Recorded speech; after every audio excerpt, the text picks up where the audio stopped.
हो रही है, तुरंत बॉडी अलर्ट हो जाता है, वहाँ लोकल प्रोस्टाग्लैंडिन्स बनते हैं वहाँ, कुछ समय तक जलन, इचिंग, दर्द हो रहा है, दिख रहा है, लेकिन थोड़ी देर बाद धीरे धीरे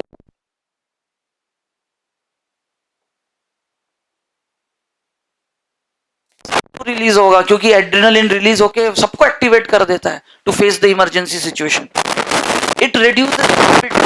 अब आप गौर करिएगा, लास्ट पॉइंट पे एस्ट्रिक्शन क्यों बना हुआ है? क्यों? क्योंकि जितने भी मैंने पॉइंट्स अभी आपके सामने रीडिंग किए, एड्रेनलिन इमरजेंसी में हर चीज को, शरीर को क्या देता है? हाइक, बढ़ा देता है।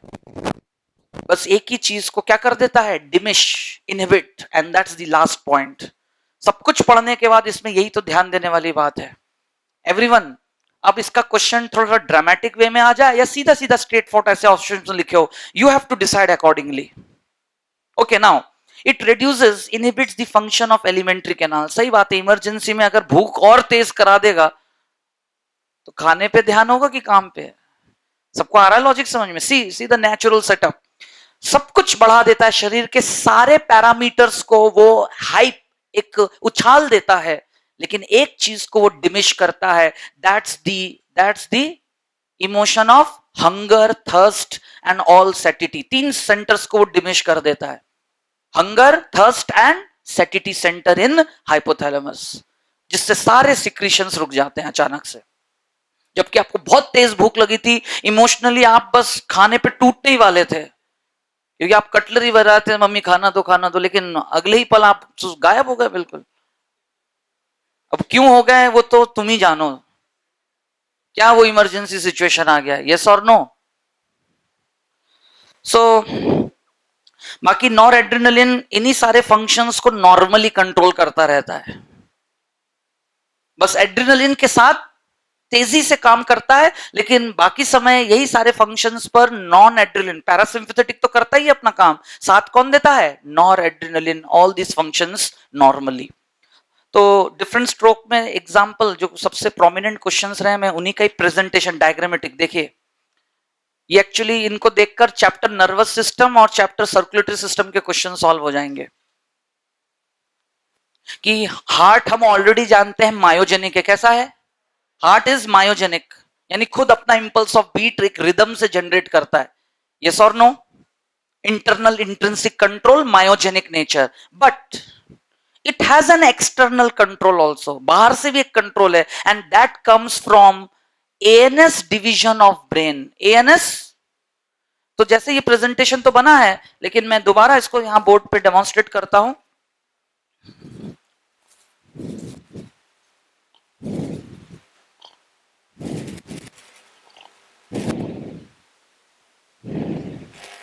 ये रहा मिड ब्रेन, पॉन्स और मेडुला ऑब्लोंगेटा।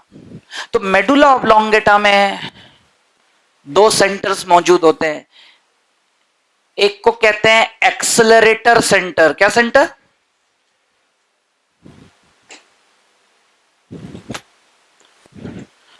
और एक को कहते हैं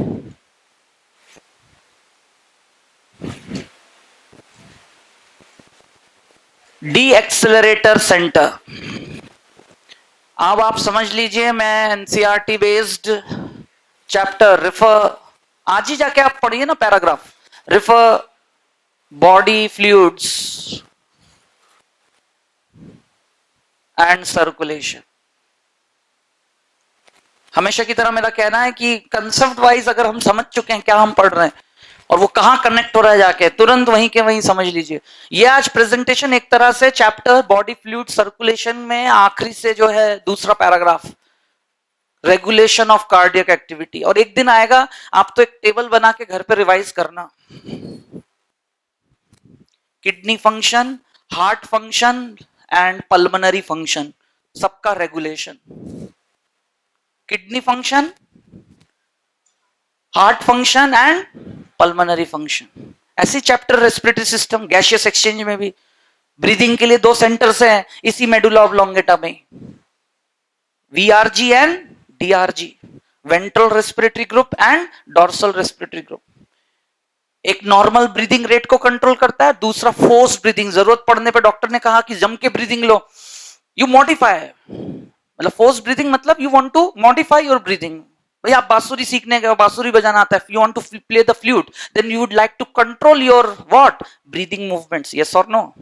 माउथ ऑर्गन बजाना, किसी इंस्ट्रूमेंट को प्ले करना, है ना, बलून फुला रहे हो, कोई भी ऐसे एक्टिविटी में इन्वॉल्व हो रहे हो, तो यू नीड तो चैप्टर में लिखा तो हुआ है उसमें कि दो human body has got an basic respiratory rhythm to control normal breathing, but human can modulate their breathing rate externally by voluntary centers, by तो वॉलेंट्री सेंटर तो हमारे ब्रेन के सेरिब्रम में है, लेकिन वो फिर किसको डायरेक्शन देता है, डीआरजे को, किसको, तब व्यक्ति जो है एक फोर्स ब्रीदिंग का एक्शन कर सकता है। तो हो जाएगा, एक दिन सब कवर होगा, लेकिन आज ये तो मैं पहले ही पढ़ा चुका हूं। तीन तरह से कंट्रोल होता है, all are hormonal, all are no neural control, yes और नो। एडीएच है ना, रास एंड एएनएफ एंड, तीन पैराग्राफ याद आ रहे हैं जो मैं पढ़ा चुका हूं आपको। ये इसके खिलाफ करता है, लेकिन अल्टीमेटली किडनी का एक ही तो फंक्शन रेगुलेट होना चाहिए, जीएफआर, जी हार्ट कार्डियक एक्टिविटी क्या है, हार्ट बीट, हार्ट बीट का बढ़ना या घटना। बढ़ना मतलब एक्सेलरेटर सेंटर, घटना मतलब, लेकिन एक्सेलरेटर सेंटर मतलब इमरजेंसी, क्योंकि नॉर्मल बीट तो वो करता ही है 70-75 टाइम्स, लेकिन उससे भी कम करना पड़ जाए नॉर्मल, तो नॉर्मल मतलब 70 से घटा देना नहीं, बढ़ा हुआ था 80 तक पहुंच गया, उसको घटाकर नॉर्मल पे ले आया, फिर 70-60 के बीच में, स्लीप, नींद में चले गए, बिल्कुल उस समय तो 55-60 बीट करता है। थोड़ा यंग स्टेज होगा तो भी सो रहे हैं तो भी 65 बीट करेगा ही, इससे कम नहीं करेगा, है ना। 60 प्लस एज है, 55 या हार्ट कार्डियोवैस्कुलर प्रॉब्लम है तो लो बीट करेगा, लेकिन ठीक है, उम्र भी देखा जाता है, क्या ऐसा क्या है, या व्यक्ति का दिनचर्या क्या, मेडिकल एस्पेक्ट्स पे बहुत सारे एप्लीकेशंस हैं, मैं तो एक ऑर्थोडॉक्स बात कर रहा हूं क्वेश्चन सॉल्व करने के लिए, है ना। तो इस डायग्राम से पहले क्या क्वेश्चन सॉल्व हो रहा है, the control of external control on heart beat is under, है ना, एक रफ हैंड डायग्राम बना रहे, ये रहा हार्ट, उस खुद वो एक मायोजेनिक नेचर है, ऐसे नोड, लेकिन उस पर बाहर से किसका कंट्रोल है, सबसे पहले ब्रेन, ब्रेन का भी कौन सा, हिंड ब्रेन, हिंड ब्रेन में भी कौन, मेडुला ऑब्लोंगेटा। तो ये जो नर्व है एक्सेलरेटर सेंटर, ये स्पाइनल कॉर्ड के रास्ते उतरेगा और आके ऐसे नोड पे सप्लाई करेगा, इसको कहेंगे एसएनएस, कौन सा डिवीजन, और इसके यहां का आखिरी फाइबर यहां रिलीज होगा, क्या, एड्रेनलिन, क्या रिलीज होगा, एज अ न्यूरोट्रांसमीटर, क्यों, क्योंकि एसएनएस इज वही एड्रिनर्जिक सिस्टम, सबको आ रहा है समझ में। चाहे ये करे, साथ में कौन सा हार्मोन करता है, फ्रॉम एड्रिनल ग्लैंड, जो हार्ट बीट को यानी टैकीकार्डिया क्या कर देता है, कंडीशन, हार्ट बीट बढ़ जाना मतलब टैकीकार्डिया।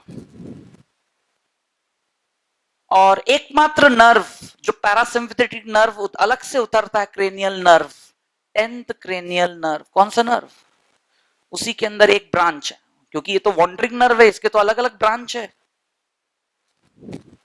एक इंटेस्टाइन में जाएगा, एक स्टमक में जाएगा, एक इंटेस्टाइन में, एक लिवर में, एक पेनक्रियाज में, वॉन्डरिंग नर्व। यहां से एक ब्रांच निकल के लंग्स में, फेनिक मसल्स, कौन सा मसल, अरे ये तो सबको सप्लाई करेगा, क्योंकि एकमात्र नर्व जो कि ब्रेन से नीचे उतरता है वॉन्डर करते हुए सारे विसरल ऑर्गन्स पर पैरासिम्पैथेटिक कंट्रोल, कैसा कंट्रोल, और उसका एक ही काम है, बारी बारी से जितने भी सिस्टम्स को इसने इमरजेंसी में बढ़ा दिया था along with adrenaline hormone from adrenal gland, उन सबको दोबारा नॉर्मल पे ले आना, क्या पे ले आना, are you getting the presentation now, अब ध्यान से देखिए, है ना, रटने की जरूरत नहीं, लॉजिक से समझो आप, एक्सेलरेटर डी एक्सेलरेटर, दो सेंटर्स होते हैं, दोनों ही अपना काम अंजाम देते हैं, but use different division all over brain के इस हिस्से को ही तो कहते हैं एएनएस, क्या कहते हैं, hypothalamus, mid brain, pons, medulla oblongata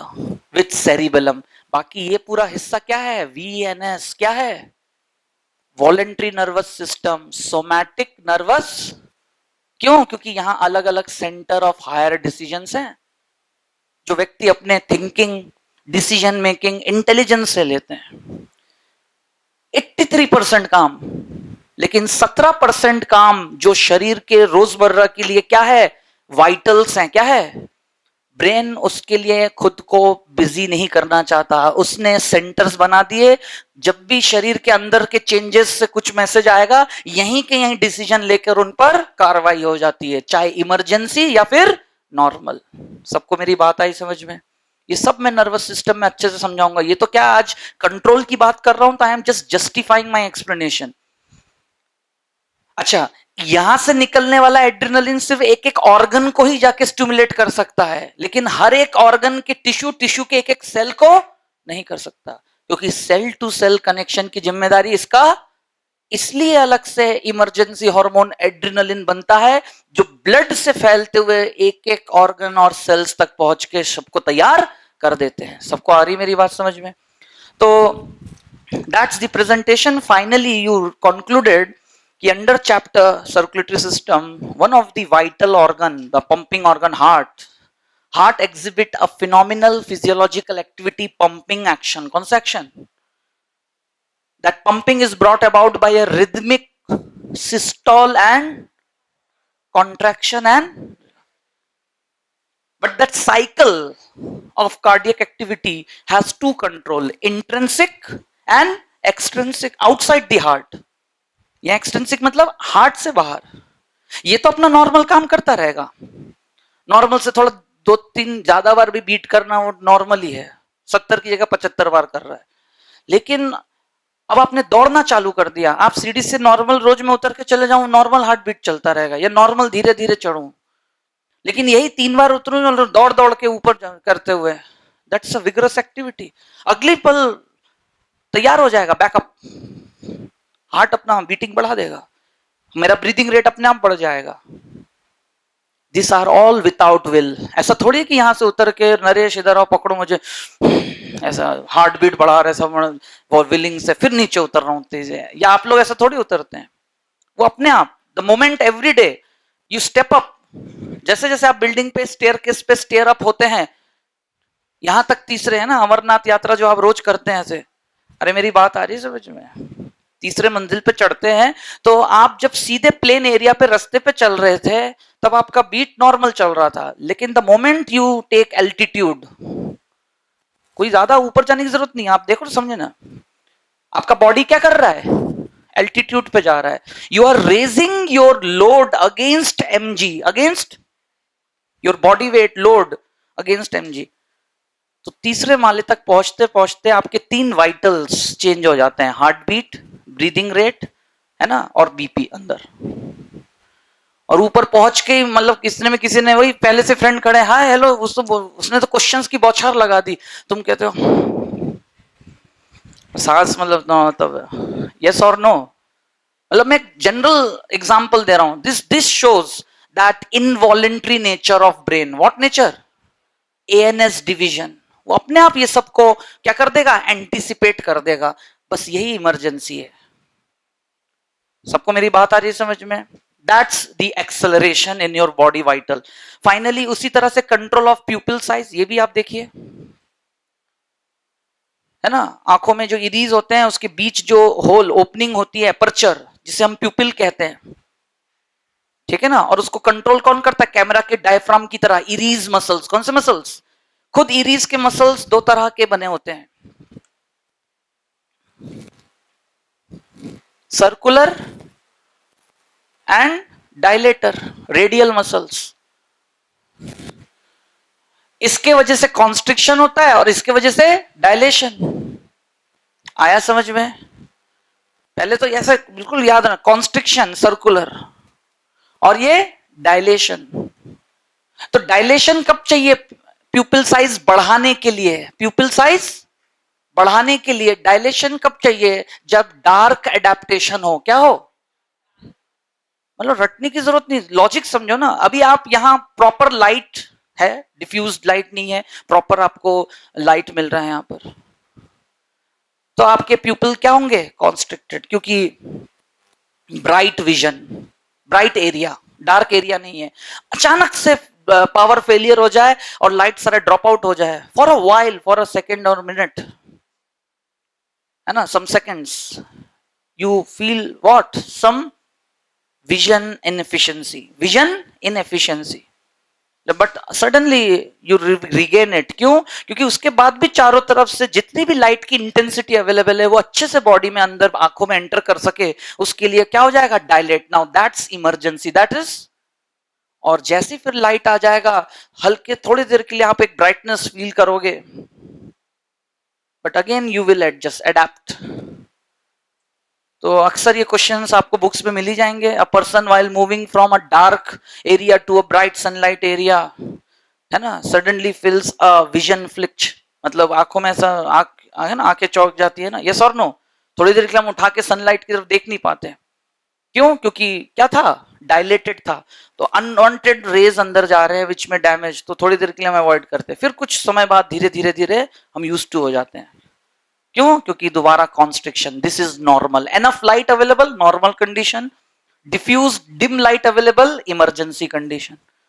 तो अगेन बस उसी का एक प्रेजेंटेशन है कि डायलेशन के लिए एसएनएस जिम्मेदार है और कॉन्स्ट्रिक्शन के लिए पीएसएनएस। आ रहा है सबको समझ में? तो जब चैप्टर नर्वस सिस्टम में एएनएस के पीएसएसएस की जो एग्जांपल्स है वो अलग से लिस्ट पढ़ने की जरूरत नहीं है। ये सारे जो चैप्टर्स चल रहे हैं ना, उन्हीं में पढ़ते जाओ तो 10 तो एग्जांपल्स होते हैं, 6 एग्जांपल्स तो मैं ऐसे ही कवर कर दूंगा। सबको मेरी बात आ रही है समझ में?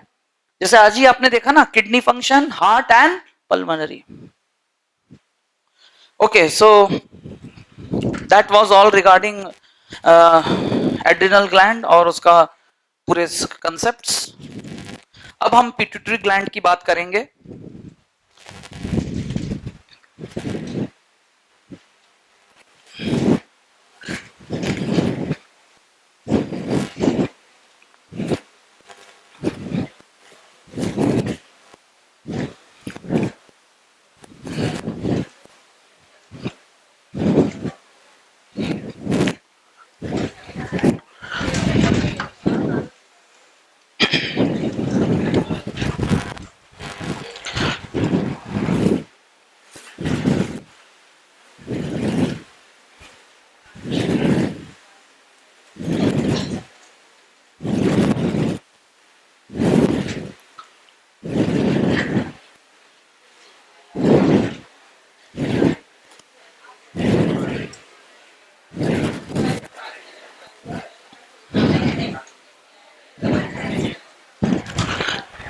अब कंटेंट्स तो उसमें लिखे हुए हैं, लेकिन मैं जो सिस्टमैटिकली आज फिर कंटेंट्स लिख के जो डायग्राम बनाऊंगा उसे आप कॉपी करिएगा और एट अ स्ट्रेच। और आज बहुत से ऐसी बारीक बातें जिसपे बिल्कुल माइन्यूट लेवल पे जाके हम कंफ्यूज हो सकते हैं, वो मैं बहुत अच्छे से यहाँ जस्टिफाई करूंगा, ध्यान से सुनिएगा। तो pituitary gland, ecto endodermal gland, origin wise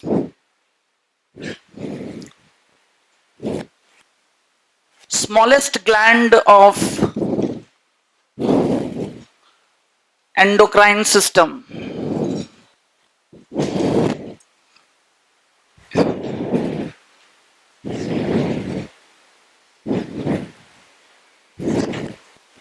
it has a dual origin, it has a dual origin।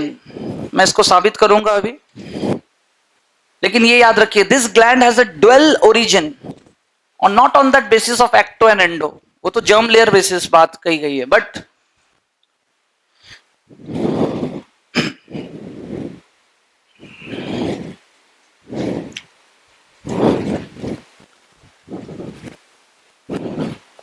Location,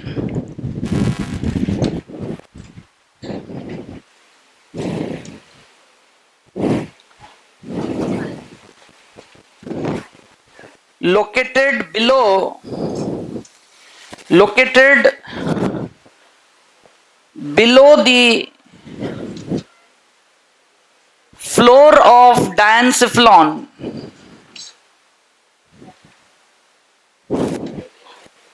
that is by a stalk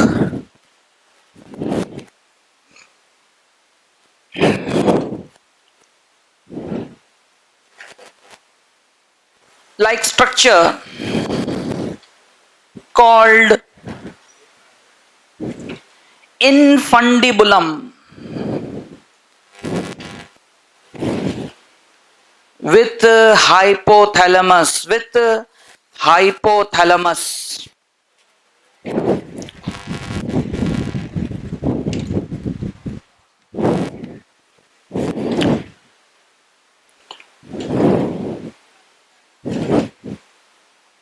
known as, इस ग्लैंड को उस पोजीशन के वजह से नाम दिया गया है हाइपोफाइसिस सेरिब्री, हाइपोफाइसिस सेरिब्री।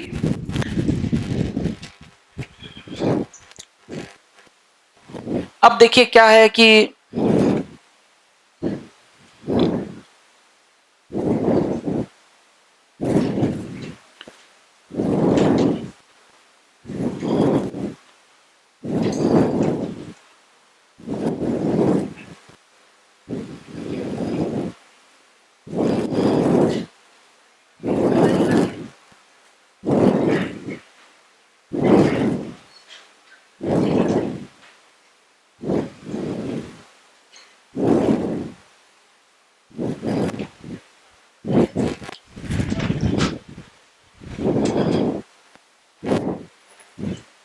बेसिकली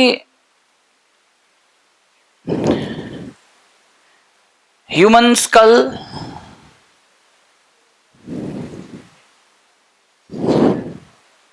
ये रहा नसल बोन,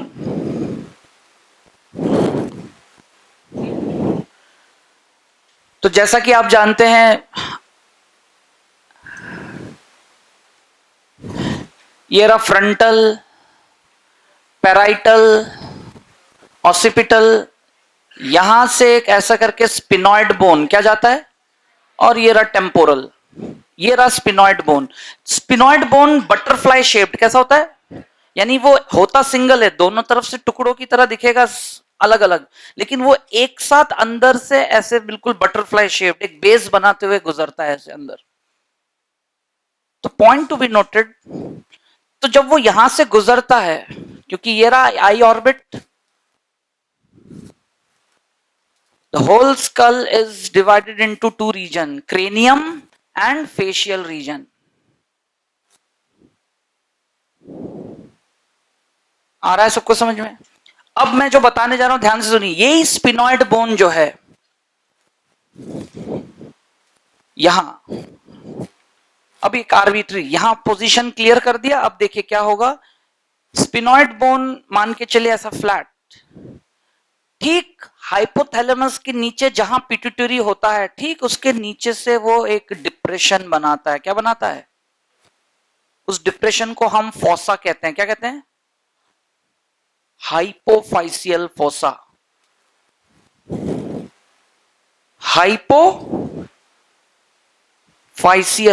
फोसा। फोसा वर्ड का मतलब ही मेडिकली किसी भी हड्डी के सरफेस में डिप्रेशन होना। क्या होना? डिप्रेशन होना। हड्डी का सरफेस हो अंदर बाहर, उसमें एक डिप्रेशन बनना, उसको हम फोसा वर्ड कहते हैं, या फैसेट्स। तो फिलहाल ये किसके नीचे बना रहा है? ये जो डिप्रेशन आया, ये जो उसने टर्न इन्वेजिनेशन लिया, किसके नीचे? विच ग्लैंड? पिट्यूटरी। पिट्यूटरी को और क्या कहते हैं? Hypophysis cerebri, due to its position. आ रहा है सबको समझ में? डायनसिफ्लॉन के फ्लोर कौन है? Hypothalamus, everyone. और ठीक उसके नीचे एक स्टॉक जैसा स्ट्रक्चर इनफंडिबुलम से लटका हुआ poised gland, hypophysis सेरिब्री।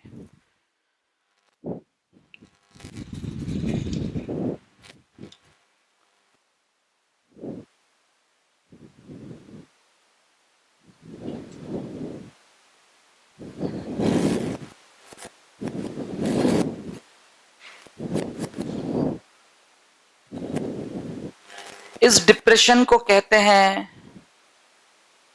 Sela turcica. One of the most patent question which has been asked throughout the last years. ठीक है ना? इस फोसा को, हाइपोफाइसियल फोसा को कहते हैं एक्चुअली सेला टुर्सिका क्वेश्चन यही पूछते हैं कि सेला टुर्सिका जो है it is the modified invaginated part of, answer होगा एक्चुअली स्पिनॉइड बोन का पूरा नाम है basisphenoid bone. Which bone?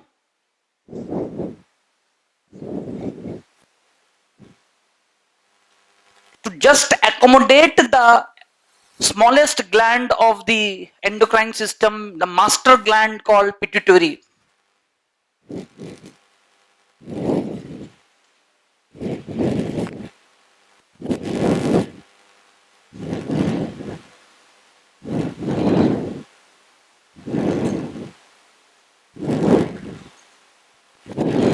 Master gland of endocrine orchestra. It is being accommodated by a depression called sella turcica, which is the modified invagination of which bone? Which skull bone?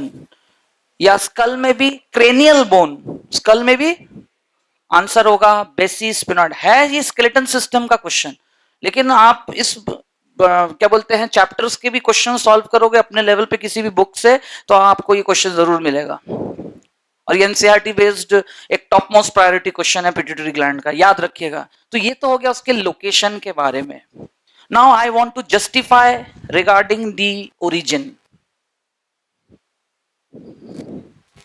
और उसको समझने के लिए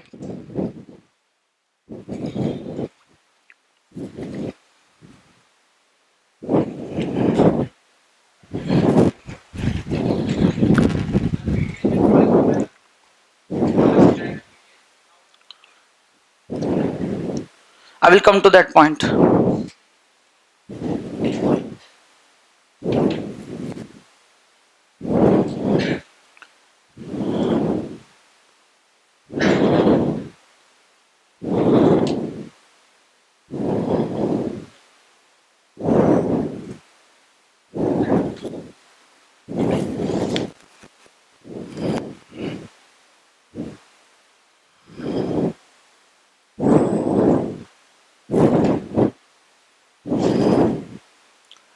तो मैंने जिस dwell origin की बात कही है,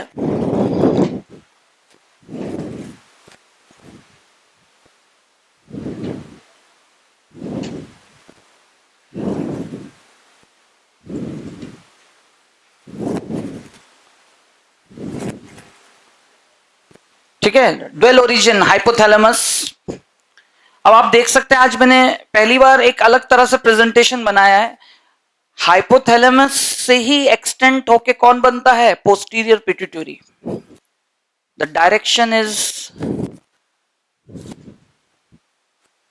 और एक व्यक्ति में एम्ब्रियोनिक लेवल पे, एम्ब्रियोनिक जब फीटस एम्ब्रियो स्टेज में था तब एम्ब्रियो के अंदर जो प्रिमिटिव गट बनता है, जिस रीजन से फेरिंग्स बनना है, जिस रीजन से फेरिंग्स, तो फेरिंजियल गिल स्लिट्स होते हैं, उन्हीं गिल स्लिट्स में से एक होता है रेथकीज पाउच। क्या बोलते हैं? So the question will be कि कैसे डेवलपमेंट होता है। हाइपोथैलेमस से उसका एक हिस्सा बनता है जो ऊपर से नीचे की ओर एक्सटेंड होता है, और यहां जो बकल कैविटी से pharyngeal Rathke's pouch, embryonic extension of the pharyngeal gill slits, Rathke's pouch से ऊपर की तरफ इसका मेजर पार्ट कौन बनता है? Adenohypophysis. ये कौन सा हिस्सा है? The whole pituitary gland is divided into two primary regions.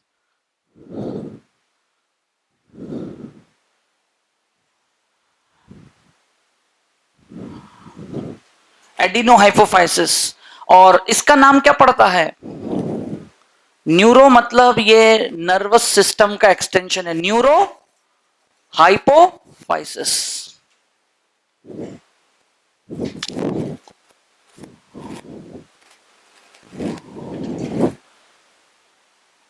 तो ये इस डायरेक्शन से नीचे से ऊपर की तरफ, और ये रहा वो स्टॉक बनते हुए इनफंडिबुलम पोस्टीरियर पिट्यूटरी। अब खुद एडिनोहाइपोफाइसिस दो रीजन्स में डिवाइडेड है।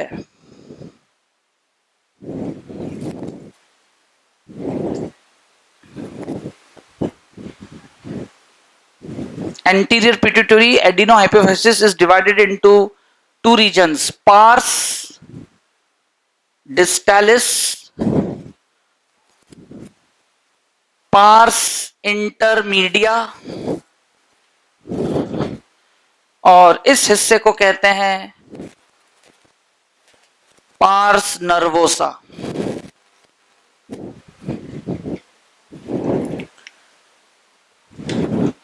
अब ह्यूमन बींग्स में ये जो रीजन है,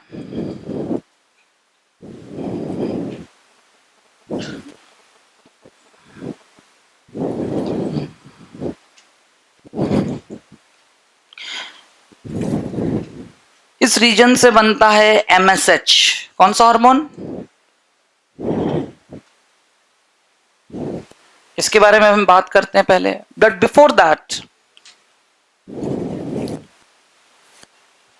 एज यूजुअल, अब हाइपोथैलेमस को ज्यादा डिटेल ना बता के मैं एक बार रिकॉल करा देना चाहता हूं। यहां मौजूद है सब nuclei cells, group of neurosecretory cells, group of nuclei. शब्द का क्या मतलब होता है actually? If you go through the NCERT आप पाएंगे एक टर्म मेंशन्ड है कि हाइपोथैलेमस हैज गॉट, तो मैं याद करिए, मैं तो पहले ही बोल चुका था आपके सामने, ग्रे मैटर किससे बना है? यहां पूरे न्यूरॉन्स ही न्यूरॉन्स हैं, बट बहुत सारे न्यूरॉन्स सेंटर्स बनाते हैं, न्यूक्लियाई बनाते हैं, centers. Centers of what? Autonomic control, thirst, hunger, satiety, urge, urge of sex, urge of hunger, urge of satiety, thirst, love, pressure. याद आ रहा है सबको? मैंने सब ये बताया था, प्लेजर फीलिंग, लव, हेट, सब सेंटर्स यहां मौजूद है। और ऐसा करते हुए वो एक्चुअली नर्वस सिस्टम का हिस्सा है। किसका हिस्सा है? बट समय के साथ इवोल्यूशनरी एस्पेक्ट में ये कमांडर ग्लैंड बना है। क्या बना है? और ये पूरे हायर सेंटर्स के डिसीजंस को कन्वे करता है to the endocrine master, to the, और कौन है वो? Pituitary gland. तो कोई तो ऐसा मीडिएटर होना चाहिए जिसके सेल्स में एबिलिटी हो कि वो इलेक्ट्रिकल केमिकल मैसेज को समझे और केमिकली हार्मोन्स रिलीज करके इनके साथ ब्रिज लिंक बनाए। क्या बनाए? तो those group of neuro secretory cells, they produce two set of neurohormones। क्या बनाते हैं? और इन न्यूरो secretory cells को हम न्यूक्लियाई सेल्स भी कह सकते हैं। न्यूक्लियाई मतलब group of साइटोन, group of in the CNS, इन दी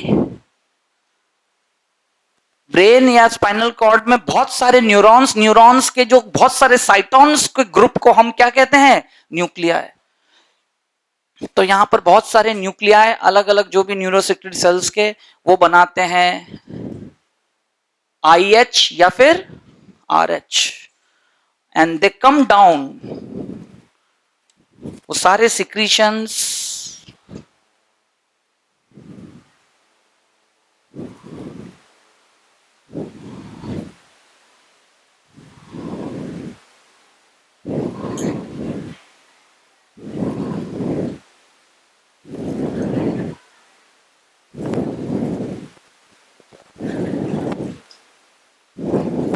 सबको प्रेजेंटेशन समझ में आ रहा है? वो सारे सिक्रीशंस एक ब्लड कैपिलरी के थ्रू पोर्टल वेन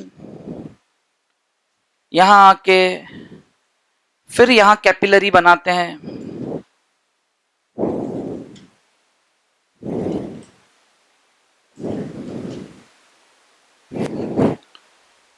और यहां पर मौजूद होते हैं many group of endocrine cells।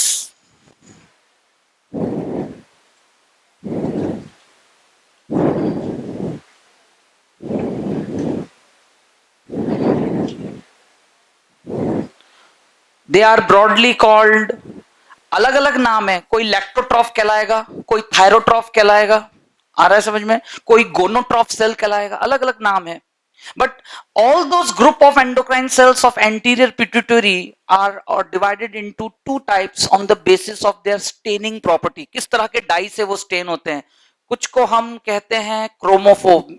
जो बुकलेट मैंने दी है उसमें आप देख सकते हैं सारे सेल्स के डिटेल्स एक एक के नाम लिखे हुए हैं, लेकिन broadly they are chromophobe and chromophil. जो कलरेशन शो करते हैं वो क्रोमोफिल है, एफिनिटी। जो कलर डाई से स्टेन नहीं होते, न्यूट्रल होते हैं, वो क्रोमोफोर सेल्स।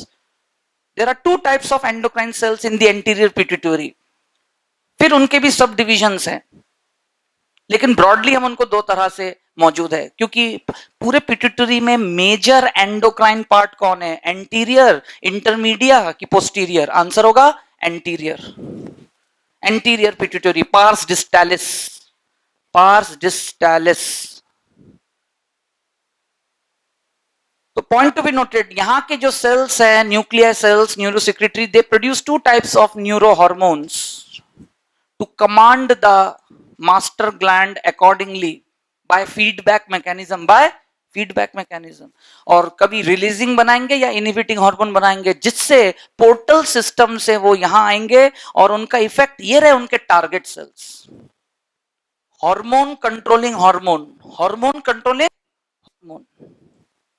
लेकिन ये कैसे हार्मोन्स हैं? न्यूरो हार्मोन्स है। तो ये रेगुलेशन न्यूरोट्रॉपिक, कैसा रेगुलेशन है? Indirect neurotropic regulation.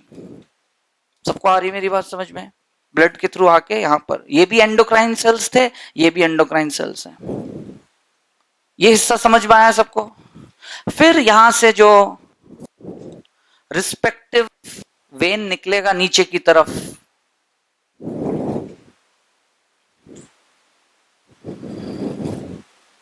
producing those 6 respective hormones, growth hormone 5 बनाने चाहिए मुझको, क्योंकि मिक्सचर में जीएनएच रिलीज होता है। क्या रिलीज होता है?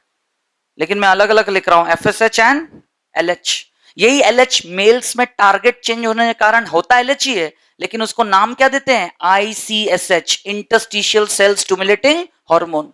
तो जीएच, एफएसएच, एलएच, इन दोनों को मिला के क्या कहेंगे? GNH। और finally ACTH, TSH and prolactin, and इसको LTH भी कहते हैं, लैक्टोट्रॉफिक हार्मोन, LTH है ना। LH और LTH में कंफ्यूज मत होइएगा, लैक्टोट्रॉफिक हार्मोन है ना। नाउ तो ये सारे सेल्स खुद अलग अलग तरह के होते हैं। जो TSH बनाएगा थायरोट्रॉफ है ना, एड्रिनोट्रॉफ, लैक्टोट्रॉफ, गोनाडोट्रॉफ, ऐसे नाम देते हैं, लेकिन all together called chromophobe and chromophil. अब ये एरिया जो है MSH is the vestigial hormone of human body. कैसा हार्मोन है? बस वो बनता है क्योंकि उसको बनाने वाला स्ट्रक्चर मौजूद है, बट फंक्शनली इनसिग्निफिकेंट। फंक्शनली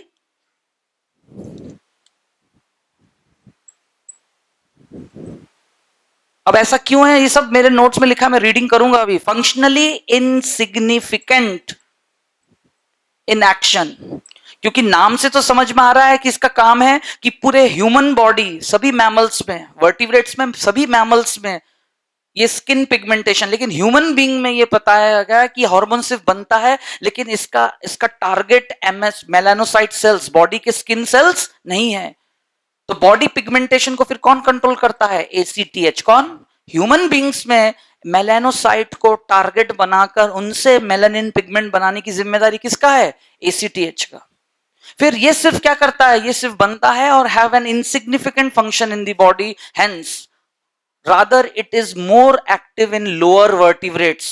ये मैंने पीनियल ग्लैंड पढ़ाते हुए बता दिया था, याद आ रहा है? क्योंकि मेलाटोनिन उसको रोकता है। मेलाटोनिन इसको, तभी तो उनका पिगमेंटेशन हल्का होगा, और हल्का होने पे वो आसपास कैमोफ्लेज करते हुए, है ना, कलर मिमिक्री करते हुए अपने आप को प्रेडेटरशिप से बचा सकते हैं। लेकिन अगर लोअर वर्टिब्रेट्स में मेलाटोनिन ना बने, ग्लैंड खराब हो जाए, ग्लैंड खराब नहीं हुआ, मेलाटोनिन कम बनेगा, तो उनका पिगमेंटेशन डिस्टर्ब होगा। क्या डिस्टर्ब होगा? लेकिन ह्यूमंस में ऐसा कुछ नहीं है। It is not known for any such disorder, क्योंकि ह्यूमंस में MSH has insignificant vestigial hormone, doesn't play role in deciding the pigmentation. क्योंकि इंसानों के शरीर का रंग है ना, जो है 3 पिगमेंट से डिसाइड होता है, कैरोटीन, हीमोग्लोबिन एंड मेलानिन, इन तीनों के कॉम्बिनेशन से। और जिसमें जिसमें ह्यूमन में मेलाटोनिन बनने का रोल किसका पास है? ACTH। आ रहा है सबको समझ में? एवरीवन? बट कुछ हायर बुक्स में लिखा हुआ है कि MSH however is known to has been found to affect the hair follicles, यानी हेयर्स में जो मेलानिन डिपोजिशन होता है हेयर्स में, यानी बालों का जो ग्रे कलर है, कालापन है, सॉरी ग्रे नहीं कालापन है ना, it's a sign of youth. Yes, आ रहा सबको समझ में? तो MSH पूरे शरीर पर कोई असर नहीं देता है, लेकिन हेयर फॉलिकल्स पे असर देकर मेलानिन डिपोजिशन किसमें है? हेयर के अंदर, जिससे बालों का डार्कनेस बना रहता है। तो रिसर्च ये कहता है कि कम एज में भी अगर है ना ग्रेइंग ऑफ हेयर यानी सफेद बाल होना, या तो विटामिन बायोटिन की कमी, प्रॉपर बॉडी मेटाबॉलिज्म नहीं हो रहा, या शायद MSH का कम बनना, और जो वेस्टिजियल नेचर है वो फॉलिकल्स पे भी नहीं होता है। सबको आई मेरी बात समझ में? तो जिससे बालों में सफेदी, कम एज में ही बालों में सफेदी आना। सबको आ रही मेरी बात समझ में? But it is an insignificant discussion.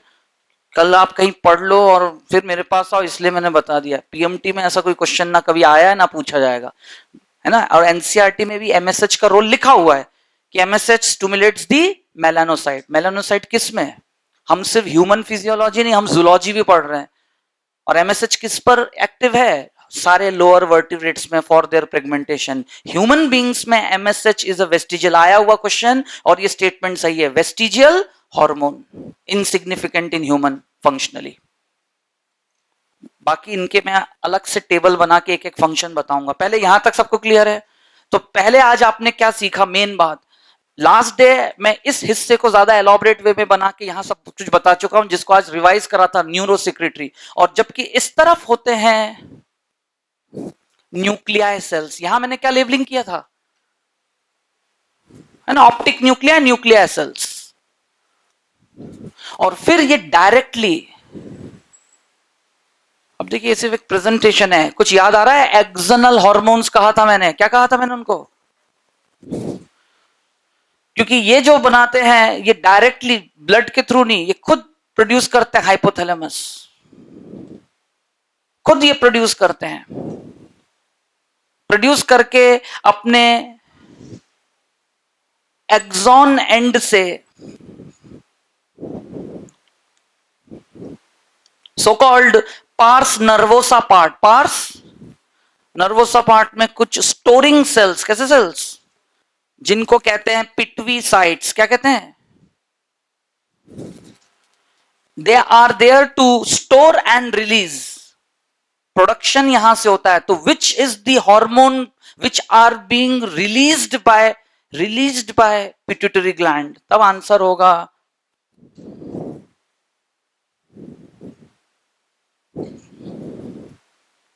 Oxytocin and ADH। Oxytocin के आगे लिख के रखे, 2 वर्ड लिख के रखे, बाकी तो फिर एक्सप्लेनेशन है। बर्थ हार्मोन और मिल्क इजेक्टिंग हार्मोन, क्या लिखेंगे? Birth hormone, milk ejecting hormone. Fetal ejection reflex milk ejection reflex में जिम्मेदार है, जबकि ADH is a osmo regulatory hormone. कैसा हार्मोन है? Water and electrolyte. जैसे ही ADH का नाम आता है तुरंत आपको रास, ANF और इंटर रिलेटेड वो पूरा एक्सप्लेनेशन रिकॉल हो जाना चाहिए, नया कुछ समझाने के है नहीं। बाकी हाँ, ADH अगर ना बने, the person will face problem in which season? Summer season. will die within a day or two due to dehydration, क्योंकि इतना ज्यादा पॉलीयूरिया होगा। DI, डायबिटीज इंसिपिडस में पहले ही पढ़ा चुका हूं। वही कह रहा हूं, वो तो इतने दिनों से आप पढ़ रहे हैं, समझ रहे हैं कि वो कैसे क्या कहां कनेक्ट होना है। मेरी बात आ रही है सबको समझ में? तो एक दिन होगा कि थोड़ा कम पढ़ रहे हैं, लेकिन इसलिए क्योंकि उसको अच्छे से समझ लेंगे, फिर एक दिन उसी को बहुत एलॉबरेटिव में बहुत सारा कवर हो जाएगा साथ साथ। तो आज जैसे इतना सा डायग्राम, इससे ही पूरा पूरा पिट्यूटरी ग्लैंड रिवाइज हो जाना चाहिए। वो अलग बात है कि मैं लिटरेचर वाइज अभी इनका भी टेबल बनाऊंगा, एक एक बात इनके पॉइंट्स लिखवाऊंगा, और फिर आपका लिटरेचर है भी, बट क्वेश्चन सॉल्विंग पॉइंट्स उनमें क्या क्या है। फिलहाल यहां आप किसी को कंफ्यूजन ना हो, मैं समझ में आ रहा है सबको, ये आता है सबको। एक्सनल हार्मोन कौन है? अगेन आंसर यही दोनों। कौन से हार्मोन से जो पिट्यूटरी ग्लैंड सिर्फ रिलीज करता है, प्रोड्यूस नहीं करता है, तो भी आंसर ये होगा। क्वेश्चन का लैंग्वेज चेंज, आंसर सेम। कौन है जो एक्चुअल पिट्यूटरी के न्यूरोट्रॉफिक हार्मोन्स है, तो भी ये, क्योंकि ये बन के तो यहां से आ रहे हैं, और ये खुद किसका हिस्सा है एक्चुअली, दिख रहा है डायग्राम, ब्रेन का हिस्सा है। Which part of pituitary is exhibiting neurotrophic control, answer होगा पोस्टीरियर पिट्यूटरी, क्योंकि यहां तो हार्मोन, ये भी हार्मोन है। ये इनडायरेक्ट न्यूरोट्रॉफिक है, लेकिन डायरेक्ट न्यूरोट्रॉफिक यही है। इसलिए तो आज मैंने देखो ब्लू कलर से ये इस डायरेक्शन में ये ओरिजिनेट होता है, और buccal cavity, pharynx, alimentary canal develop होते समय उससे रथ की स्पाउच बनता है, जिससे ये एडिनोहाइपोफाइसिस बनता है। तो ये है आपका एंडोडर्मल ओरिजिन। कैसा ओरिजिन है ये? The whole pituitary has two origin, endodermal, और इस हिस्से में क्या होगा, एक्टोडर्मल, क्योंकि ब्रेन का हिस्सा है और पूरा ब्रेन नर्वस टिश्यू का ओरिजिन कैसा होता है, एक्टोडर्मल। तो it has a dual origin, anti parallel, ऊपर से नीचे, नीचे से ऊपर, तब जाके ये छोटा सा ग्लैंड बनता है। So that was the portal system bringing this effect, और ये बारी बारी से, तो पूरा ये फीडबैक मैकेनिज्म से काम करता है। इसका रिलीज होना यहां से, इस 6 के 6 हार्मोन्स, टोटल 8 हार्मोन्स, 6 यहां से, 2 वहां से।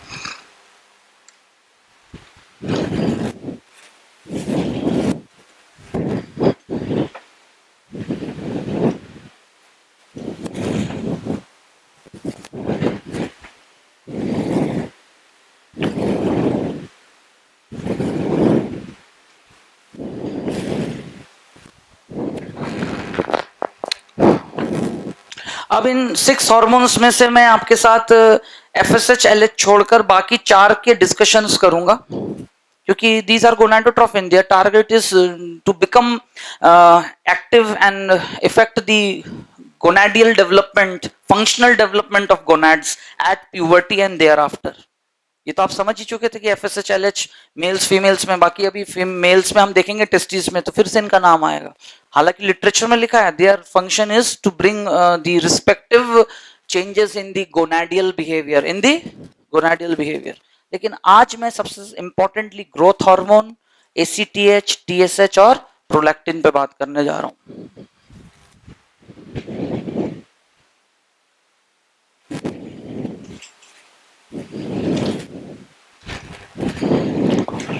सबसे पहले ग्रोथ हार्मोन, गौर करिएगा। बिफोर आई मूव अहेड, एक चीज क्लियर कर दूं, ये जो 6 हार्मोन्स है, इनमें से सिर्फ प्रोलैक्टिन ही एक नॉन ट्रॉफिक हार्मोन है। कैसा हार्मोन है? या फिर ये एक टॉपिक हार्मोन है? क्या है? Topic hormone. कैसा हार्मोन है? नॉन ट्रॉफिक या फिर टॉपिक हार्मोन, और बाकी सब क्या है? Trophic. What does it mean? कि ये ऐसे हार्मोन है जो खुद एक ग्लैंड से बनते हैं और किसी दूसरे स्ट्रक्चर जो कि ग्लैंड होगा और उसको स्टिमुलेट करते हैं हार्मोन बनाने के लिए। क्या बनाने के लिए? सबको मेरी बात आ रही है समझ में? एवरीवन ध्यान दीजिएगा। Now these are the logical crucial questions. Solve करते समय ये सब बेसिक चीजें ना क्लियर होने की वजह से कभी कभी सही ऑप्शन ना चूज कर पाना। एक सिंपल सा क्वेश्चन आ जाएगा, which pituitary hormone is a non tropic hormone, और चारों ऑप्शंस में यही इनमें से कोई नाम लिखा रहेगा, तो एक क्वेश्चन तो तुमने यही सॉल्व कर लिया। तो कौन आएगा आंसर? हमेशा प्रोलैक्टिन। और ट्रॉपिक हार्मोन का क्या मतलब होता है, यही अपने आप में क्वेश्चन है। या किसी और क्वेश्चन में ब्लेंड करके ये स्टेटमेंट लिखा होगा तो तुम सही गलत कैसे जज करोगे? तो ट्रॉपिक शब्द का मतलब होता है to effect and produce something. Tropic शब्द का मतलब है कि प्रभाव डालना और उससे कुछ काम लेना, ये होता है ट्रॉपिक का मतलब। तो ये सारे वो हार्मोन्स है जो किसी ना किसी ग्लैंड पे अपना असर दिखाता है, और वो ग्लैंड एंडोक्राइन ग्लैंड होगा और वो भी एक हार्मोन ही बनाएगा। बट मेरे स्टेटमेंट को चैलेंज करता हुआ कौन? Growth hormone. तो बॉडी पर, पूरे बॉडी पर उसका असर होता है, तभी तो ग्रोथ होगा। यस और नो? सबको आ रहा है समझ में?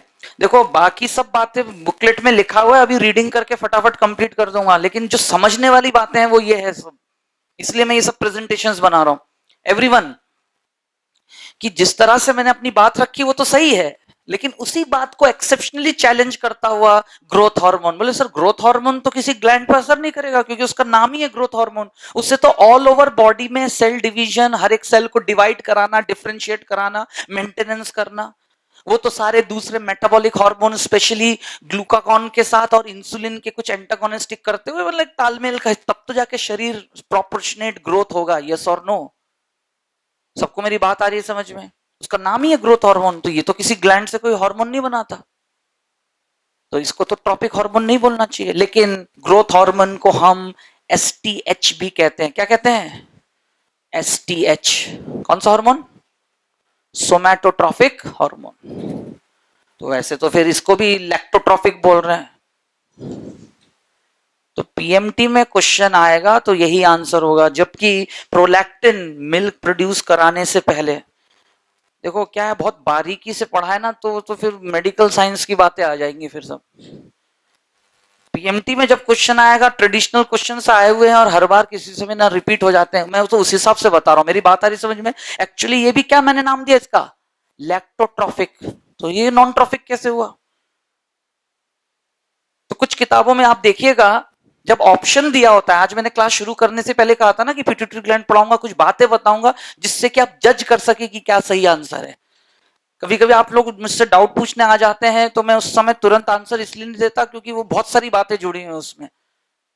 मेरी बात आ रही है ना समझ में? तो इसलिए आई से जस्ट वेट, मुझे let to come to the topic और उसको एक्सप्लेन कर लो, फिर आप उस डाउट को लेके आइए। तब तक तो डाउट होगा ही नहीं, खुद ही सॉल्व कर लोगे, है ना भाई? यही तो स्पेशलिटी होनी चाहिए, तभी तो यू विल गेन समथिंग। तो गौर करना, मैंने अपना एक्सप्लेनेशन सही दिया है। पीएमटी में क्वेश्चन बनेगा, आंसर होगा prolactin is a non tropic hormone, topic hormone. क्यों? क्योंकि ये एक्चुअली क्या करता है?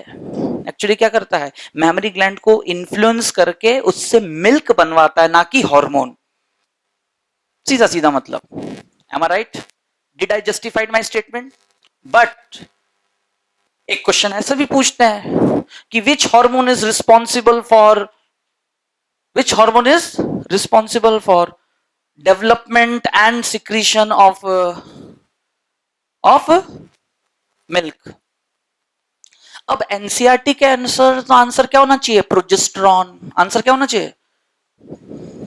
सबको मेरी बात आई समझ में? क्योंकि मेमोरी ग्लैंड्स को प्रेगनेंसी के एंड तक, और मतलब क्योंकि वो तो सुप्रीम सुपरवाइजर प्रेगनेंसी हार्मोन है। यस और नो?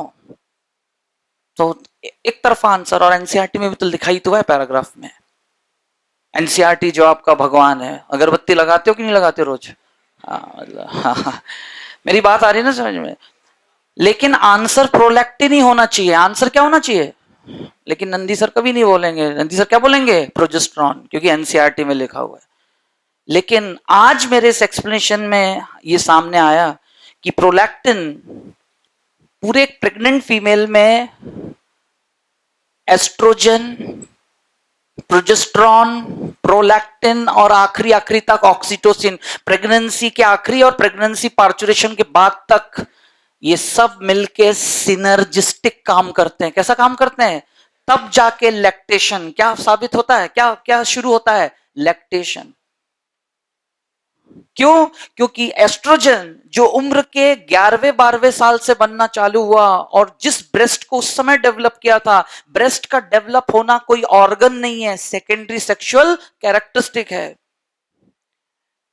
तो उस समय ब्रेस्ट का डेवलप होना, it's a mere physical change in the body, just to physically apparently induce a sexual differentiation called sexual dimorphism. लेकिन एक फुली डेवलप्ड ब्रेस्ट जो फेमिनिज्म का ही एक क्या है? रिप्रेजेंटेशन है। Fully developed breast by more deposition of fat, so as to enlarge and accommodate more and more mammary glands, जो कि उम्र की उस 11वें 12वें साल से लेके अपने लाइफ के पहले प्रेगनेंसी तक, मान के चलिए एक फीमेल, अब इसको प्रैक्टिकली ऐसे एग्जांपल ले कि एक फीमेल अपने उम्र के 24th ईयर पे मैरिज लाइफ में एंटर करते हैं, आफ्टर अ ईयर और 2 जब भी प्रेगनेंसी प्रोक्योर करते हैं लाइफ में पहली बार, मेरी बात आ रही है सबको समझ में, socially I am talking everyone, तो 9 महीने के आखिरी आखिरी पड़ाव पे पहुंचते पहुंचते एस्ट्रोजन का सोर्स कौन होता है? देखो आप रिकॉल तो करो, मैंने आपको सब पढ़ाया है, प्लेसेंटा, यस और नो। भले ही वो 4th मंथ से बनेगा सेकंड, लेकिन उसका असर तो बना रहेगा ना। बोले सर एस्ट्रोजन का सोर्स तो फीमेल्स में ओवरी होता है, अरे तो मैं जस्टिफाई तो कर चुका हूं, ओवरी नहीं, ओवरी फॉलिकल्स नहीं बना रहा, नथिंग टू वरी, प्लेसेंटा है ना to substitute all the functions regarding pregnancy. तो पूरे प्रेगनेंसी को, अपने मदरहुड को, अपने फेमिनिज्म के साथ कैरी करने के लिए जिम्मेदार फेमिनिन हुड के लिए एस्ट्रोजन जितना चाहिए प्लेसेंटा बना रहा है, और वो बनाते हुए अपने काम को अंजाम दे रहा है। तब पार्चुरेशन से 1.5-2 महीने पहले भी ब्रेस्ट का अलग से एनलार्ज, अब जो ब्रेस्ट एनलार्ज हो रहा है फिर से एस्ट्रोजन साथ में प्रोजेस्टेरोन, तो वही फैट का डिपोजिशन थोड़ा और बढ़ जाता है, जिससे से ज्यादा अंदर फॉलिकुलाई बन जाके है ना, लोकाई, लोकाई एरिया कहते हैं जिसमें लॉब्यूल्स, लॉब्यूल्स किसके होते हैं? मेमोरी ग्लैंड्स के छोटे छोटे एल्विलाई के जो लॉब्यूल्स होते हैं, लोब्स होते हैं, उनको जगह चाहिए। क्यों? क्योंकि एक नॉन प्रेग्नेंट फीमेल में ब्रेस्ट, डेवलप्ड ब्रेस्ट के अंदर फंक्शनली अनडेवलप्ड मेमोरी ग्लैंड्स मौजूद होते हैं, उस समय मिल्क नहीं बनेगा ना, तो वो श्रंकन, मुरझाए हुए रहते हैं। लेकिन प्रेगनेंसी के आखिरी दौर तक सोमैटोमेमोट्रोफिक, प्रोजेस्टेरोन, एस्ट्रोजन सब मिलकर एक सिनर्जिस्टिक इफेक्ट लाते हैं। कैसा इफेक्ट? क्योंकि आपको पढ़ना है चैप्टर ह्यूमन रिप्रोडक्शन का आखिरी पैराग्राफ, पार्चुरेशन एंड लैक्टेशन। क्या पढ़ोगे? तो lactation is a sex limited trait, lactation is a, कुछ भी हो जाए वो मेल्स में कभी नहीं इंड्यूस हो सकता, क्योंकि उसके लिए प्रोजेस्टेरोन चाहिए, और फीमेल मेल बॉडी में एस्ट्रोजन का सोर्स फिर भी एड्रिनल ग्लैंड है, but there is no source of progesterone. अब आ रहा है लॉजिक, बहुत सारी बारीकियां हैं, मतलब बहुत कुछ बताना है, लेकिन वो अल्टीमेटली क्या है कि you have to plan out. तो कहने का मतलब ये था मेरा कि प्रोलैक्टिन भी क्या करता है अपना काम, लैक्टोट्रोफिक, लैक्टेशन के लिए मेमोरी ग्लैंड्स को और जितना डेवलप, ग्रोथ इफेक्ट, कैसा इफेक्ट? तो ट्रॉपिक शब्द का ये भी मतलब होता है किसी भी ग्लैंड को एक्टिवेट करना, ग्रो करा के उससे कुछ सिक्रीशन करा देना। तो ग्रोथ तो कराता है लेकिन हार्मोन नहीं बनवाता है, मिल्क बनाता है, इसलिए वो क्या है? Non tropic. तो पीएमटी में एकदम भी गलत नहीं पूछ रहे हैं, सबको आ रही मेरी बात समझ में? देखो ये आज तक ये पढ़ा तो है आपको, कोई भी बुक पढ़ लो आप, सब आएगा समझ में खुद भी पढ़ के। लेकिन मैं हमेशा क्या कहता हूं, हाउ टू जज the most probable question according to the given condition. तो बहुत बार ऐसे सिचुएशन आएगा थ्रू आउट, अभी आने वाले सेशंस के दिनों में और बहुत सारे चैप्टर्स में। मैं ऐसा नहीं कि मुझे पता नहीं हो तो मैं क्लास में बोल दूंगा एनसीईआरटी में गलत लिखा है, मैं साफ कह दूंगा भाई उसने अपने तरह से बोला है, लेट अस जज इट कि क्या है। सबको मेरी बात आ रही है समझ में? तो जब ऐसे सिंपल क्वेश्चन है कि कौन सा हार्मोन जिम्मेदार है मेमोरी ग्लैंड्स को डेवलप करा के मिल्क, तो आंसर एनसीईआरटी के अकॉर्डिंगली प्रोजेस्टेरोन। और सिर्फ milk production after parturition, milk production, तब आंसर क्या होगा? प्रोलैक्टिन। सबको मेरी बात आ रही समझ में? And similarly milk production before parturition, HPL. कुछ याद आया? क्योंकि बिफोर पार्चुरेशन जो मिल्क बनता है it's specialised milk with thick viscous yellowish content, colostrum. और कोलेस्ट्रम कौन बनाता है? HPL, human placento lactogenic hormone. तो यही सब बातें थी एक्चुअली कंपेयर, लेकिन सबको आ रहा है समझ में धीरे धीरे? अच्छा, अब ग्रोथ हार्मोन क्यों ट्रॉपिक हार्मोन है? क्योंकि वो तो उसका तो मल्टीफेसेटेड पूरे शरीर पर असर है। एसटीएच, सोमैटोट्रॉफिक, ट्रॉफिक मतलब ग्रोथ कराना, तो वो हड्डियों से ऐसे थोड़ी कोई हार्मोन या कुछ बना रहा है, तो फिर भी ट्रॉफिक हार्मोन क्यों है? Now point to be noted, growth hormone actually क्या करता है, यही मेन है जिसको मुझे बात करनी है आज आपके साथ, क्योंकि इसी के ही हाइपो और हाइपर से आपको 4 डिजीजेस पढ़ने हैं, एक चाइल्डहुड के 2 बीमारियां और अडल्टहुड के 2। चाइल्डहुड का होगा आपका डार्फिज्म, पिट्यूटरी डार्फिज्म। क्या होगा? ऐसा बोलना थोड़ा जरूरी है क्योंकि डार्फिज्म तो क्रिटिनिज्म में भी होता है, यस और नो, बट साथ ही साथ मेंटली रिटार्डेड, यहां ऐसा नहीं होगा। दूसरा है साइमंड्स डिजीज। कौन सा डिजीज?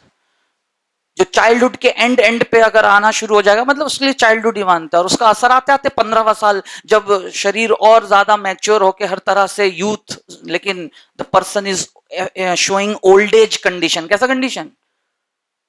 फेस और पूरा स्किन ड्राई, है ना, स्किन डिजीजेस होते हैं क्योंकि ऑल ओवर पिट्यूटरी के ये 6 हार्मोन्स कम ज्यादा बनते रहते हैं डिस्टर्ब्ड। सिर्फ ग्रोथ हार्मोन नहीं, और अभी अभी मैंने एसीटीएच किसके लिए जिम्मेदार है, एसीटीएच किसके लिए जिम्मेदार है? Skin colour. तो ऐसा सफरर व्यक्ति साइमंड्स डिजीज का अपीयर्स टू बी, क्योंकि रिंकल्ड स्किन हो गए, है ना, मतलब शरीर पे ग्लो नहीं होगा, और ऑल ओवर इन सब के डिसबैलेंस की वजह से जो है the person will be lethargic, कमजोर, एक्टिवली काम ना कर पाना, यानी ओल्ड एज फीचर्स एग्जिबिट करना। मेरी बात आ रही है समझ को? एवरीवन, इधर जो बात मैंने अभी बताया है इसको क्लियर हुआ सबको? तो एसटीएच इज वेरी इंपॉर्टेंट। क्यों? क्योंकि इसका पहला काम होता है, it stimulates the liver. Growth hormone directly जाके पूरे बॉडी पे असर नहीं करता है। हाँ, उसका असर पूरे शरीर पे आएगा लेकिन इनडायरेक्टली आएगा। पहले वो किस पे जाता है? लिवर पर। किस पे? लिवर। और लिवर को स्टिमुलेट करके लिवर से वो बनाता है सोमैटोस्टेडिन। क्या सा हार्मोन? सोमैटोस्टेडिन, जिसको ध्यान दीजिए, ये ऑप्शन आपने बुक सॉल्व करते हुए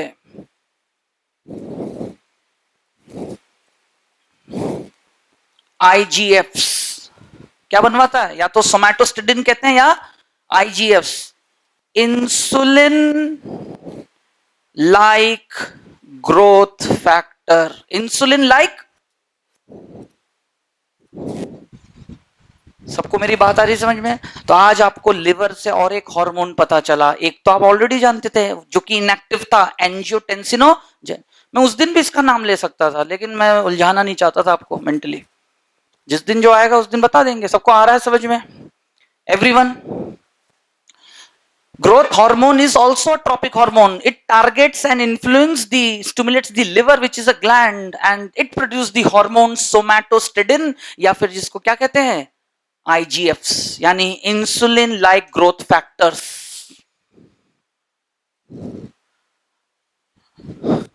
अब देखिए ये क्या करता है, दिस हार्मोन IGFs, ये दोनों के साथ मिलके काम करता है, insulin and glucagon. Insulin and,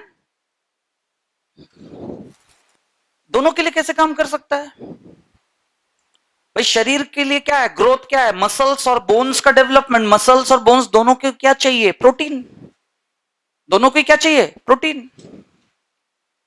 मेरी बात आ रही है समझ में? तो इंसुलिन इज नोन एज, है ना, प्रोटीन सिंथेसिस हार्मोन। यस और नो?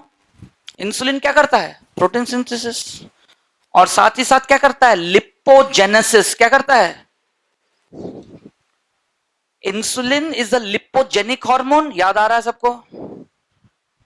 देखो यही तो है, पुराने कंसेप्ट्स क्लियर रहेंगे तो ही तो आगे कोलैबोरेट होगा। एम आई राइट और नॉट? तो मैं रिकॉल कराना चाहता हूं, इंसुलिन इज अ, बोले सर कैसे याद रहेगा? बिल्कुल याद रहेगा, क्योंकि डायबिटीज का व्यक्ति इमैसिएशन, दुबला पतला हो जाता है टाइप 1 में, टाइप IDDM। यस और no? Insulin dependent diabetes mellitus. अचानक से हाथ पैर क्यों? क्योंकि शरीर में प्रोटीन ब्रेकडाउन होता है। क्या होता है? मसल वेस्टिंग कहते हैं मेडिकल भाषा में। डॉक्टर लिखता है ये मसल वेस्टिंग रिपोर्टेड पेशेंट में, यानी इंसुलिन का डोज। वो सब प्रैक्टिस के तरीके, प्रोग्नोसिस, वही तो सीखने के लिए तुम वहां पहुंचोगे, लेकिन उसके लिए थ्योरी कैसे स्ट्रांग रहना चाहिए। सारे 140 बच्चे हैं बैच में, लेकिन सिर्फ 5 लोगों को, 10%, 4 या 5 लोगों को ही गोल्ड मेडल मिलता है सब्जेक्ट वाइज, क्योंकि बाकी लोग सब साल भर जो है अलग अलग तरह के गेम्स और इधर उधर पार्टिसिपेशन में 5 साल बिता देते हैं। पढ़ते तो सिर्फ 10 लोग ही हैं जो अच्छा डॉक्टर आगे बनते हैं जाके। ये फैक्ट है कि जिनका सब्जेक्ट स्ट्रांग वो ओपीडी में जाके अच्छे से फिर प्रैक्टिस भी करेंगे, बाकी सब पास होते रहते हैं बैक लगा लगा के। सबको मेरी बात आ रही है समझ में? डॉक्टर तो बन के निकलेंगे वाली 10 साल में बन के निकलेंगे, लेकिन वैसा ही है फिर वो ड्यूटी डॉक्टर बनते हैं आगे चल के। क्या बनते हैं? हर जगह कंपटीशन है। एक्चुअल कंपटीशन अभी थोड़ी है तुम्हारा, एक्चुअल कंपटीशन तो मेडिकल कॉलेज में पहुंचने के बाद चालू होगा। सबको मेरी बात आ रही है समझ में? तो आज से ही आपका दिमाग में बार बार कह रहा हूं कि मतलब कितना पेचीदा मतलब पजल करो अपने आप को और उससे बाहर निकालो, खुद ही पजल क्रिएट करो। मैं क्या कह रहा हूं? Insulin like growth factor. तो ये हार्मोन इंसुलिन और ग्लूकागॉन दोनों के साथ तालमेल बिठा के काम करेगा। फिलहाल दिख रहा है कि शरीर को बनाने के लिए क्या चाहिए? प्रोटीन सिंथेसिस और लिपिड्स, ठीक है। लेकिन आईजीएफ सिर्फ इंसुलिन के साथ यहां साथ देता है। मेरी बात आ रही है समझ में? लिपोजेनेसिस में नहीं साथ देता है। इस प्रेजेंटेशन को समझो। IGF work with the collaboration of insulin to grow the body by protein synthesizing, जबकि ग्लूकागॉन क्या करता है? प्रोटियोलाइसिस। सबको आ रहा है समझ में? और लिपोलाइसिस। तो ग्लूकागॉन का साथ आईजीएफ कैसा? आईजीएफ सिनर्जिस्टिक है। आईजीएफ इसके लिए भी और इसके लिए भी, यही तो शुरू से समझा रहा हूं, लेकिन अलग अलग तरीके से। इसका साथ किसके साथ देता है? प्रोटीन बनाने में। इसका साथ नहीं देता प्रोटीन तोड़ने में। अरे आया समझ में? और फिर यहां आईजीएफ लिखा, लिपोलाइसिस। सबको मेरी बात आ रही समझ में? और अब आप समझिए, खाना कम ज्यादा खाने से थोड़ा बहुत फर्क पड़ता है शरीर के ओबेसिटी में। 10%, 5% व्यक्ति का मेटाबॉलिज्म ही है जो उसको, है ना, 2 रोटी खाते हैं लेकिन ऐसा फूले हुए हैं, ऐसा सांस लेते नहीं बन रहा। 10 रोटी खाते हैं, डकार भी नहीं लेते, लेकिन शरीर को खाना नहीं लग रहा, बस फैन घुमा तो उड़ के वहां पहुंच जाए। मतलब बहुत दुबले पतले, लेकिन डाइट बहुत ज्यादा है। यस और नो? It's all metabolism. देखो आप समझो, यहां पर कुछ लोग होते हैं ना, बहुत डाइट कम है लेकिन ग्रोथ बहुत है, मतलब तुरंत लगता है जितना है उसी को तुरंत कन्वर्ट। क्यों? आईजीएफ साथ दे रहा है, ग्रोथ हो रहा है बॉडी। सबको मेरी बात आ रहा है? कंसेप्ट समझ में एवरीवन? तो वही कह रहा हूं कि जिन लोग डाइटिशियंस होते हैं, डाइट मैनेजमेंट प्रोग्राम कराते हैं, they know the body physiology. एक व्यक्ति का डाइट चार्ट जो तैयार होता है, ब्लड रिपोर्ट देखते हैं, हार्मोन्स का लेवल क्या चल रहा है, this is actual planning programme. तो अब आपको कैसा डाइट, क्योंकि आपके शरीर में ये मेटाबॉलिज्म, इस हार्मोन का लेवल ज्यादा है जिसकी वजह से आप दुबले हो रहे हैं। अरे आया समझ में? सबको आ रहा है समझ में कि सर मैं तो रोज 3 चम्मच घी खा रहा हूं, आपने कहा सुबह शाम खाओ, लेकिन सब टूट जा रहा है अंदर। ये तोड़ दे रहा है और साथ ये दे रहा है। सबको मेरी बात आ रही समझ में? तो जिसमें ये सब चीजें सिंक्रोनाइज चलेगा वही एक हेल्दी स्टेट, होम्योस्टेसिस, एक परफेक्ट बॉडी फिगर। बाकी सब फिजिकल और जो तरीके हैं, लेकिन अंदर का मेटाबॉलिज्म साथ देना चाहिए। फिलहाल आपको समझ में आ गया हाउ ग्रोथ हार्मोन, बाकी शीट में लिखा है कि all over grows the body in proportionate according to the increasing age, जब तक इसका असर पूरे शरीर में, स्पेशली किस पर? Bones and skeleton muscles. लेकिन इसके लिए वो डायरेक्टली नहीं, इनडायरेक्टली एक ट्रॉपिक हार्मोन की तरह लिवर से सोमैटोस्टेडिन और वो आईजीएफ क्या बनाता है? आईजीएफ इंसुलिन और ग्लूकागॉन दोनों का साथ देता है, सिनर्जिस्टिक। तो एट लास्ट क्या है, अगर हम बात करें, आज एक क्वेश्चन की तैयारी ऐसी हो जानी चाहिए, सिनर्जिस्टिक के एग्जांपल्स क्या क्या है?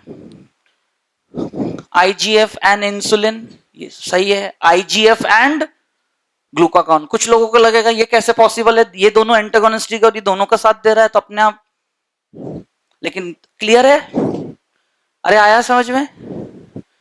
ये एग्जाम्पल सही है। अब आ रहा है समझ में? अब आपके सामने ऐसे ऑप्शंस होगा, बहुत लोगों को तो पता चलेगा आईजीएफ ही क्या, एनसीईआरटी में तो ऐसा कुछ लिखा ही नहीं है, लेकिन अब आप बुक उठाओ, आपको मिलेंगे क्वेश्चंस। इसके अलावा सिनर्जिस्टिक हार्मोन आपने क्या देखा? FSH and LH. दोनों अपना काम अलग अलग तरीके से करते हैं, लेकिन असर तो एक ही लाएंगे ना, ओवुलेशन। क्या लाएंगे? और अभी अभी इतने सारे जो नाम लिखे हैं सब सिनर्जिस्टिक। शरीर पे अल्टीमेट इंपैक्ट कौन सी बायोलॉजिकल ट्रेट एकम्प्लिश हो रहा है? ओवुलेशन भी तो एक क्योंकि ओवुलेशन होना मतलब ही फर्टिलिटी, ओवुलेशन मतलब ही फीमेल फर्टिलिटी। ऐसे मतलब आप रटने की कोशिश मत करो, समझ गए मतलब? अब आप खुद तो रिकॉल करो, बैठ बैठ के देखना, ऐसे किसी बिना बुक देखे ही आपको 5 एग्जांपल याद हो जाएंगे। और एंटागोनिस्टिक की बात कर लें अब, इंसुलिन, ग्लूकागॉन, है ना, पीटीएच एंड कैल्सिटोनिन, यस और नो? फिर ग्लूकागॉन एंड इंसुलिन, यस और नो? सॉरी, ग्लूकागॉन वो तो लिख चुका था। Cortisol and insulin, cortisol and insulin, क्योंकि कॉर्टिसोल किसका साथ देता है? सिनर्जिस्टिक, ग्लूकागॉन का। अरे पिछले क्लास ही तो पढ़ाया था। सब लोग मेरी तरफ ऐसे निगाहों से क्यों देख रहे हो भाई? अरे सबको आया समझ में? तो hormones work by different mode of action, it has different mode of action. NCERT में तो सिर्फ क्या डिस्कस्ड है? Non steroidal and steroidal. लेकिन if you go through the book आपको मिलेंगे क्वेश्चन। सबको मेरी बात आ रही है समझ में? तो यही तो क्लासरूम में और एक्सपीरियंस से धीरे धीरे धीरे धीरे आपको एक्यूमुलेट करना है कि डायरेक्टली क्या डिस्कस्ड है और इनडायरेक्टली क्या क्या बातें बताई गई हैं। और वो इनडायरेक्ट बातों को ही एक फॉर्मेट बना के सामने ऑप्शंस आ गए तो यू शुड नॉट से विदाउट अटेम्प्टिंग कि अरे ये तो आउट ऑफ कोर्स एनसीईआरटी में तो ऐसा कुछ लिखा ही नहीं है। ऐसा नहीं है, आपको असेंबल करना पड़ेगा धीरे धीरे।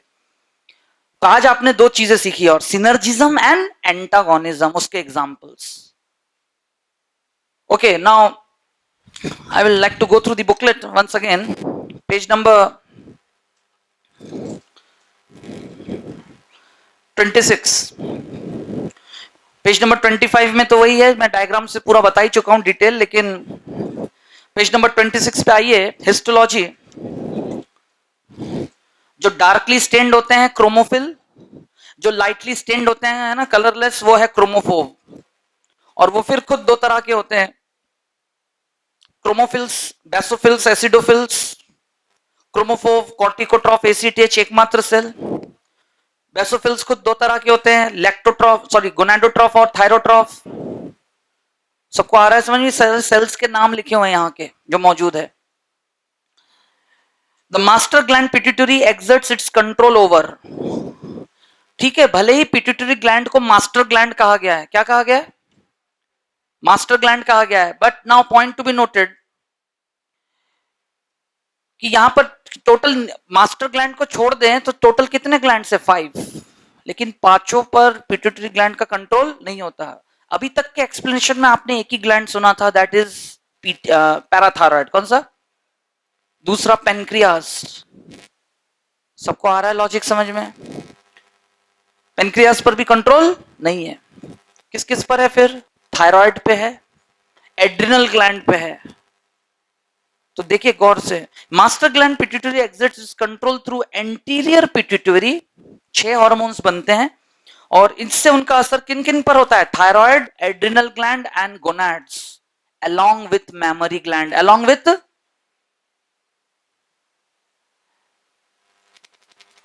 जबकि whereas pancreas, thymus, pineal gland. Pineal gland ऊपर है, थाइमस यहां पर हार्ट के ऊपर मौजूद है, pancreas are not under the control of pituitary, along with parathyroid. Parathyroid का नाम नहीं लिखा है वो भी। तो ये मास्टर ग्लैंड सिर्फ कितनों के लिए है? 4 स्ट्रक्चर्स के लिए। दिख रहा है?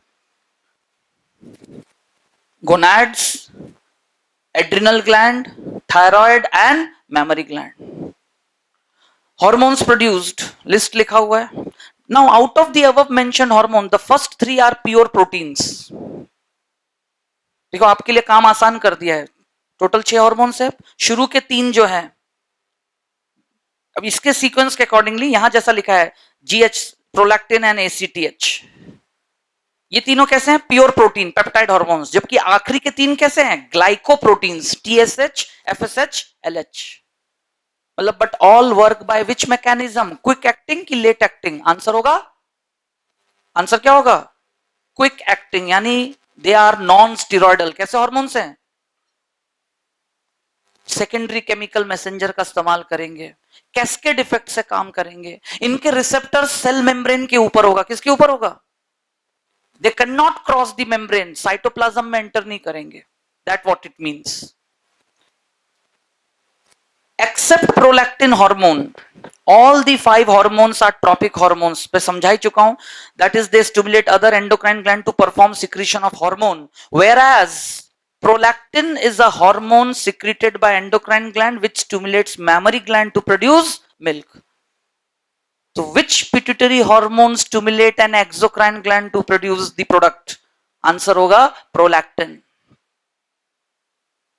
तो 70% तक आप अपने एफिशिएंसी को बढ़ा सकते हैं तैयारी के दौरान, कि थ्योरी पढ़ते पढ़ते ही खुद ही क्वेश्चन डिजाइन कर लें। ये बात ऐसा पढ़ा तो इसको ऐसे पूछा जा सकता है।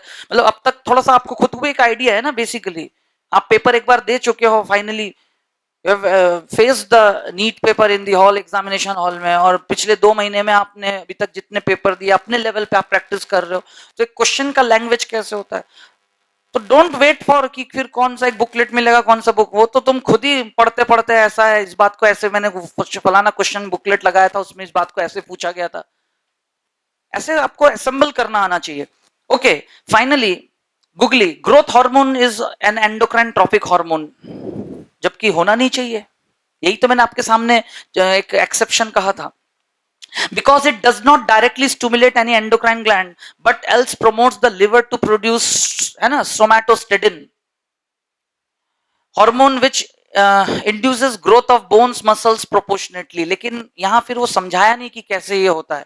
मैंने आज आपको बता दिया था ये IGF क्या है वो, और वो किस तरह से सिनर्जिस्टिक है दोनों के लिए, इंसुलिन और ग्लूकागॉन, क्योंकि एक के साथ वो प्रोटीन सिंथेसिस में देता है, दूसरे के साथ लिपोलाइसिस।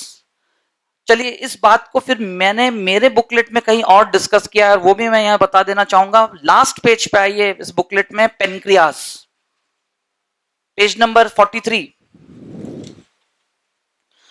इंडीड पेज नंबर 44 पे आइए।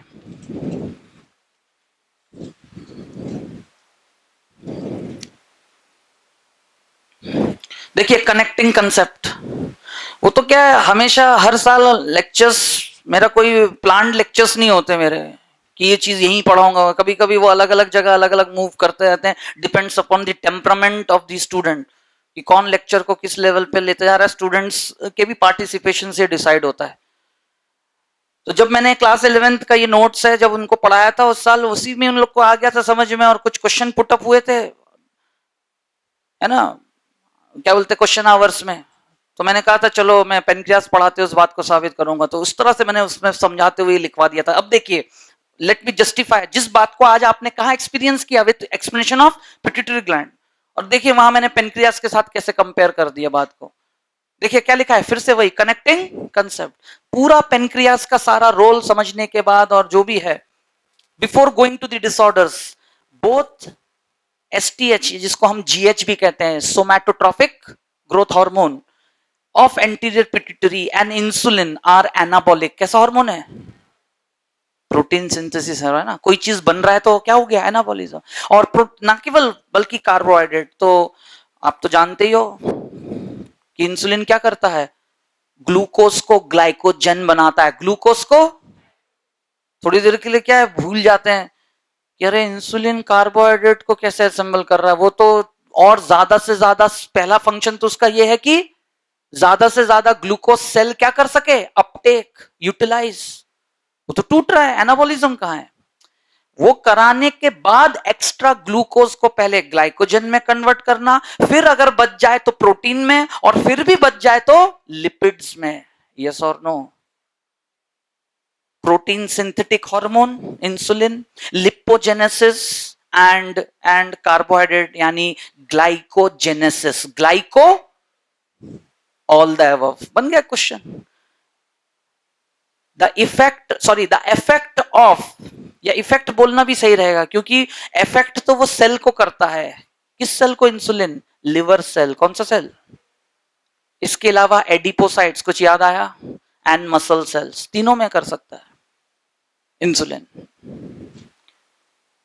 इन तीनों पे असर करता है, तो उसका असर आता क्या है, जो असर वो करता है उसका असर आता क्या है? Number 1 protein synthesis, number 2 lipogenesis, number 3 glycogenesis. तो वो एनाबॉलिक हार्मोन तो है, उसका साथ कौन देता है? जीएच। जीएच किस तरह से देता है? आईजीएफ के फॉर्म में। किस फॉर्म में? क्योंकि ये जाके किसको स्टिमुलेट करता है? लिवर को। लिवर से क्या बनता है? आईजीएफ। और IGF insulin like growth factor, जिससे शरीर बढ़े, एनाबॉलिज्म क्या हो जाए? Anabolism, built up reactions. कैसे रिएक्शन? जबकि बट फिर भी डिफरेंस है, STH is lipolytic, STH is वही आईजीएफ फिर ग्लूकागॉन का साथ देता है, इसके लिए फिर इंसुलिन का साथ देता है, क्योंकि वो दोनों का साथ देता है अलग अलग तरीके से, डिफरेंटली, लेकिन साथ देना को ही कहते हैं सिनर्जिज्म। क्या कहते हैं? सबको आ रहा है समझ में? अच्छे से बिल्कुल क्लियर लिया? ओके, तो दैट वाज द एक्सप्लेनेशन। फिर आते हैं वापस पेज पे। Growth hormone page number 28, anabolic hormone primarily stimulates protein synthesis, stimulates lipolysis,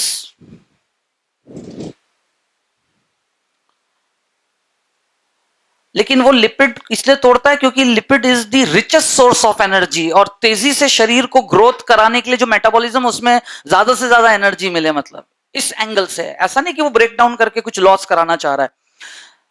this hormone decreases the use of glucose as energy production, thus helps in glycogenesis, glycogen synthesis, वही insulin का साथ देना। This hormone promotes reservation of what, conservation शब्द ज्यादा सही रहता है, that is calcium phosphate, जिससे और हड्डियों में मजबूती और स्ट्रेंथ आए। तभी तो ऑल ओवर शरीर एक उम्र के साथ फिजिकली ग्रोथ करता रहेगा। Disorder hyposecretion in children causes डार्फिज्म, मिडगेट्स, और क्या बोलते हैं अडल्ट लिखा है क्योंकि उस बीमारी का असर आते आते जो है 18 साल गुजर जाता है, इसलिए मेडिकल इसको अडल्ट, लेकिन उसका असर बचपन से ही रहता है, 8 साल 9 साल के एज से, जब सारे के सारे पिट्यूटरी हार्मोन्स इम्बैलेंस वे में बने, और इम्बैलेंस में मतलब अंडर प्रोडक्शन हो जाए, हाइपोसिक्रीशन। तो डार्फिज्म तो आप समझ ही गए हैं, पिट्यूटरी डार्फिज्म, क्योंकि ये सब नहीं होगा, ग्रोथ नहीं हो पाएगा एक प्रोपोर्शनेट। यानी पढ़ रहा है वो क्लास 6 में, लेकिन कोई फिजिकली देख के कहेगा क्लास फर्स्ट में हो क्या? खुद ही पूछ लेंगे, मतलब हाइट देखकर। Simon's symptoms are reduced protein synthesis, consequently leading to thin and weak body, बहुत ही कमजोर शरीर है ना, मतलब बुढ़ापे के लक्षण दिखते हैं, मतलब skin reduce to bones, skin reduce to bones, क्योंकि मसल्स वगैरह वेस्टेड वीक रहते हैं, प्रोटीन सिंथेसिस होता ही नहीं है।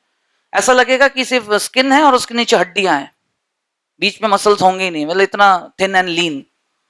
और क्या बोलते हैं स्किन रिलेटेड डिसऑर्डर्स रहेंगे, खासकर रिंकल्ड स्किन। और फीमेल्स में तो लैक्टेशन ही एब्सेंट है due to that Simmonds disease.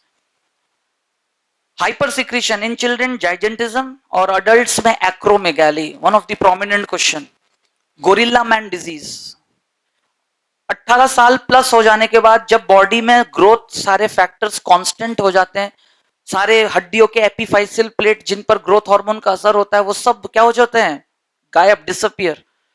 लेकिन अचानक से सेकेंडरी ग्रोथ एग्जिबिट करते हुए, जैसे प्लांट्स में आप कैम्बियम पढ़ते हैं, क्या पढ़ते हैं, जो रह जाता है फॉर सेकेंडरी ग्रोथ, कुछ ऐसा घटना हो जाता है, बोला जाता है इसको, मतलब इस घटना को ऐसे समझते हैं। सबको मेरी बात समझ में? तो रिजल्टेंट क्या होगा? अनड्यू जो चेंजेस आएंगे, जबड़े फेस में जितने डेवलप होके एक फेस का शेप साइज जैसा आना था, उसके बाद भी है ना जॉज सामने की तरफ थोड़ा और एक्सटेंड कर जाए, ठीक है ना, जो बैकबोन है उसने अपना पूरे कर्वेचर से शेप ले चुका है, इरेक्ट पोस्चर आ चुका है, बॉडी की एक सिमेट्री बन चुकी है, लेकिन फिर थोरैसिक वर्टिब्रे या फिर लंबर वर्टिब्रे में ग्रोथ आ जाए तो स्किलियोसिस या काइफोसिस, है ना, पीठ झुक जाना। क्यों? क्योंकि ज्यादा बेंट आ जाएगा। तो वही सब लिखा हुआ है। Unproportionate body growth specially in extremities, भाई एक व्यक्ति खड़ा है, उस हाथ ऐसे करेगा, एक है ना, these are those dimensions. Different types of जो बॉडीली सर्विसेज होते हैं या मिलिट्री सर्विसेज, डिफेंस सर्विसेज में क्या होते हैं, बॉडी वाइटल्स चेक करते हैं खड़े होके चेक करते हैं कि आपके बॉडी फीचर्स आ रहे हैं कि नहीं प्रॉपर, एक फीमेल या मेल के हाइट, हेल्थ के, वेट, सॉरी, तो चेक करते हैं। अब हाथ ऐसे रखने के बाद कितना आना चाहिए, है ना, प्रोपोर्शनेट में, यहां पर पता चला यहां आ रहा है। अरे कुछ आया समझ में? या फिर हाथ का यहां तक हाइट ठीक है, लेकिन जो है प्रोपोर्शन, हाथ के प्रोपोर्शन में पाम का एक डायमेंशन जो होना चाहिए वो कितना होना चाहिए, पता हाथ तो ठीक है लेकिन अचानक उंगलियां काफी लंबी लंबी, इतने बड़े बड़े हाथ ऐसे, किसी को मारा तो उधर। तो गोरिल्ला लाइक अपीयरेंस, है ना, यानी थोड़ा सा वही मोर अनप्रोपोर्शनेट ग्रोथ, खासकर हाथ पैरों में। The sufferer exhibit osteoarthritis, even gynaecomastia. अब देखिए आप, अभी अभी आपने, मैंने क्या कहा था, गायनेकोमेस्टिया अपने आप में एक हार्मोनल डिसऑर्डर है, लेकिन ग्रोथ के चलते हुए एडिपोस डिपोजिशन, ठीक है ना, और हिर्सुटिज्म जो अपने आप में एक जेनेटिक बीमारी है, लेकिन शरीर में extra excessive dense hairy growth, है ना, और काइफोसिस मतलब कुबड़, हंचबैक। तो these are the symptoms of acromegaly. तो आप किसी भी बुक में सॉल्व करेंगे आपको ये टर्म्स दिखने आएंगे ऑप्शन की, a person exhibiting symptoms of kyphosis, gynaecomastia, hirsutism is a sufferer of, answer होगा एक्रोमेगाली। तो खुद इन तीनों के बारे में फिर समझा है, उनका क्या मतलब है। प्रोलैक्टिन तो मैं आपको पहले ही बता चुका हूं, नॉन ट्रॉपिक हार्मोन। फिर एसीटीएच के बारे में देखिए, it is the smallest hormone of this, है ना, सबसे छोटे साइज का प्रोटीन हार्मोन है। This hormone stimulates the synthesis of corticoid group of hormones. वो भी हमें पता है कि एसीटीएच के असर से ग्लूकोकॉर्टिकॉइड्स और सेक्स कॉर्टिकॉइड्स, ग्लूकोकॉर्टिकॉइड्स और, क्योंकि मिनरल कॉर्टिकॉइड पे तो किसका असर है, रास, और एपिनेफ्राइन एड्रेनलिन किसकी वजह से बनता है, SNS of ANS. Topic chapter में एक पढ़ रहे हैं, पिट्यूटरी ग्लैंड ही पढ़ रहे हैं, मास्टर ग्लैंड, लेकिन यही पढ़ते पढ़ते अब आपको खुद नहीं लग रहा कि बाकी ग्लैंड्स अपने आप रिवाइज हो जाने चाहिए, क्योंकि ये जिस पर जैसे भी कंट्रोल डायरेक्ट इनडायरेक्ट करते हैं सब याद आ जाना चाहिए। TSH, thyroid stimulating hormone, this hormone stimulates the growth. Last class ही आपने एक्सपीरियंस किया कि यही तो है जो एक्चुअल इनडायरेक्टली जिम्मेदार है, मतलब थायरॉक्सिन इनडायरेक्ट है और ये डायरेक्टली जिम्मेदार है इसी के कम ज्यादा बनने से, फीडबैक मैकेनिज्म से समझाया था, यस और नो, या तो हाइपो या हाइपर कंडीशन क्रिएट होता है बॉडी में। This hormone promotes the utilization of iodine by the gland for synthesis of thyroxine. तो इसका ही काम होता है कि ज्यादा से ज्यादा आयोडीन एब्जॉर्ब हो, क्योंकि follicle sales, thyroid follicles thyroglobulin तो पहले से ही बना के रखते हैं, बस उसमें आयोडीन जुड़ना, थायरोग्लोबुलिन को एक्सोसाइटोसिस पिनोसाइटोसिस से कटिंग करके ब्लड में रिलीज करने के लिए जो स्टिमुलेशन चाहिए वो कौन देता है, टीएसएच। लेकिन वो खुद टीएसएच कब ज्यादा और कम बनेगा, थायरॉक्सिन डिसाइड करता है, और आयोडीन लेवल, कौन सा लेवल, ज्यादा आयोडीन ज्यादा थायरॉक्सिन, टीएसएच कम, नेगेटिव फीडबैक। तो देखा जाए, भले ही मैं अलग से एक टाइम दूंगा आपको हार्मोनल मैकेनिज्म एक्शन समझाने में एक क्लास, लेकिन पढ़ाते पढ़ाते आपको मैंने आज सिनर्जिज्म एंटागोनिज्म और कितने बार आपको मैं पॉजिटिव और नेगेटिव फीडबैक का कंसेप्ट समझा चुका हूं। जैसे ग्लूकोज का लेवल जैसे ही कम होगा, किसी भी हार्मोन के कम होने से किसी आयन के या किसी सबस्ट्रेट, जैसे ग्लूकोज का लेवल कम हुआ, ग्लूकोज क्या है, ब्लड में एक सबस्ट्रेट है, तो ग्लूकोज का कम होना किसके लिए पॉजिटिव फीडबैक है, ग्लूकागॉन रिलीज, किसके लिए, सबको मेरी बात आ रही समझ में। वही ग्लूकोज अगर ज्यादा हो जाए तो नेगेटिव फीडबैक देगा, किसके लिए, ग्लूकागॉन को रोकने के लिए, यस और नो। फिर ऐसे ही आ जाओ उल्टा, इंसुलिन, इंसुलिन के लिए क्या होगा, जैसे ही ग्लूकोज लेवल बढ़ा तो इंसुलिन बनना चालू, क्योंकि ग्लूकोज को यूज अप कराना है, पहले अपटेक, यस और नो। और जैसे ही ग्लूकोज लेवल कम होके नॉर्मल पे आ जाएगा, कम होके इंसुलिन बनना बंद, नेगेटिव फीडबैक।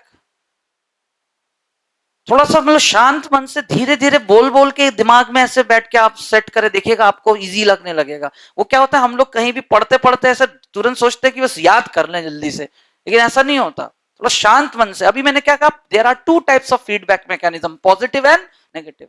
एक क्वेश्चन सिर्फ इतना से आ जाए कि during an hormonal action due to positive feedback what correct event occurs? Hormone production reduces, increases, start releasing, है ना, stop secreting, coding pattern A and B and C. तो मैंने जिन सेंटेंसेस में मतलब 4 ऑप्शंस बनाए मैंने, तो आंसर वो होगा जिसमें मैंने कहा था हार्मोन प्रोडक्शन स्टार्ट, पॉजिटिव मतलब स्टार्ट कराना, नेगेटिव मतलब बंद कराना, बस इतनी सी तो बात है। लेकिन क्या थोड़ा सा ध्यान से पढ़ा नहीं, ध्यान नहीं दिया जल्दबाजी में, वो क्या है छोटी छोटी, बाकी इतना कुछ पढ़ रहे हैं, ऐसा है वैसा है, यही तो होता है कि कभी कभी हमें बारीकी से हाई बोलते हैं ना, थोड़ा सा हायर साइड चीजें पढ़ना पड़ता है, लेकिन उसके चक्कर में बेसिक चीज ना भूल जाए। बाकी hormones are of 2 types on the basis of their chemical mode of action, non steroidal and steroidal. एक को सेकेंडरी केमिकल मैसेंजर चाहिए, एक को नहीं चाहिए, वो तो हम पढ़ेंगे, लेकिन साथ साथ में ये ऑप्शंस भी तो दिए होंगे, क्योंकि एक क्वेश्चन मैनिपुलेट करके बनाते हैं what is correct about hormonal action, जिसमें वही लिखा है कि the release of PTH is under the control of pituitary. गलत, क्योंकि पीटीएच का रिलीज होना is a humoral response. Is a humoral मतलब ब्लड में घूमता हुआ कोई सबस्ट्रेट, आयन या हार्मोन का लेवल। किसका लेवल? वो सबस्ट्रेट हो सकता है, वो एक हार्मोन हो सकता है, या आयन। फिलहाल पीटीएच किससे रिलेटेड है? Calcium ion. खुद थायरॉक्सिन ह्यूमरल रिस्पॉन्स भी शो करता है और फीडबैक मैकेनिज्म। यस और नो? ह्यूमरल इसलिए क्योंकि आयोडीन का लेवल, किसका लेवल? अब आ रहा है सबको समझ में? देखो अब आएगा समझ में, हर चीज आता है समझ में, बशर्ते थोड़ा सा उसके लिए परसिवरेंस, धैर्य रखना पड़ता है, धीरे धीरे चीजें जुड़ती है। मैं हमेशा आपको कहता हूं कि भले ही थोड़ा टाइम लग गया, लेकिन अब साल भर आपको जब भी आप पढ़ेंगे you should be able to correlate कि हाँ ये बात इसके साथ ऐसे बताया गया था, लेकिन इसके साथ ऐसा होता है। बिल्कुल सही है। आप बार बार मैं इस पे क्यों आ रहा हूं? क्योंकि थोड़ी देर के लिए ना ये सब क्या डिस्टर्ब कर देते हैं कि ये भी वही कर रहा है, वो भी वही कर रहा है, यही आता है ना प्रॉब्लम। लेकिन नहीं आना चाहिए, क्योंकि आपके सामने बातें क्लियर हो रही है ना धीरे धीरे। Glucagon, insulin, insulin like growth factor, IGF, या आईजीएफ को इनडायरेक्टली ये नाम देके पूछ ले, क्योंकि करवाता तो यही है ना, पीछे तो यही है। Okay, so that was all about TSH.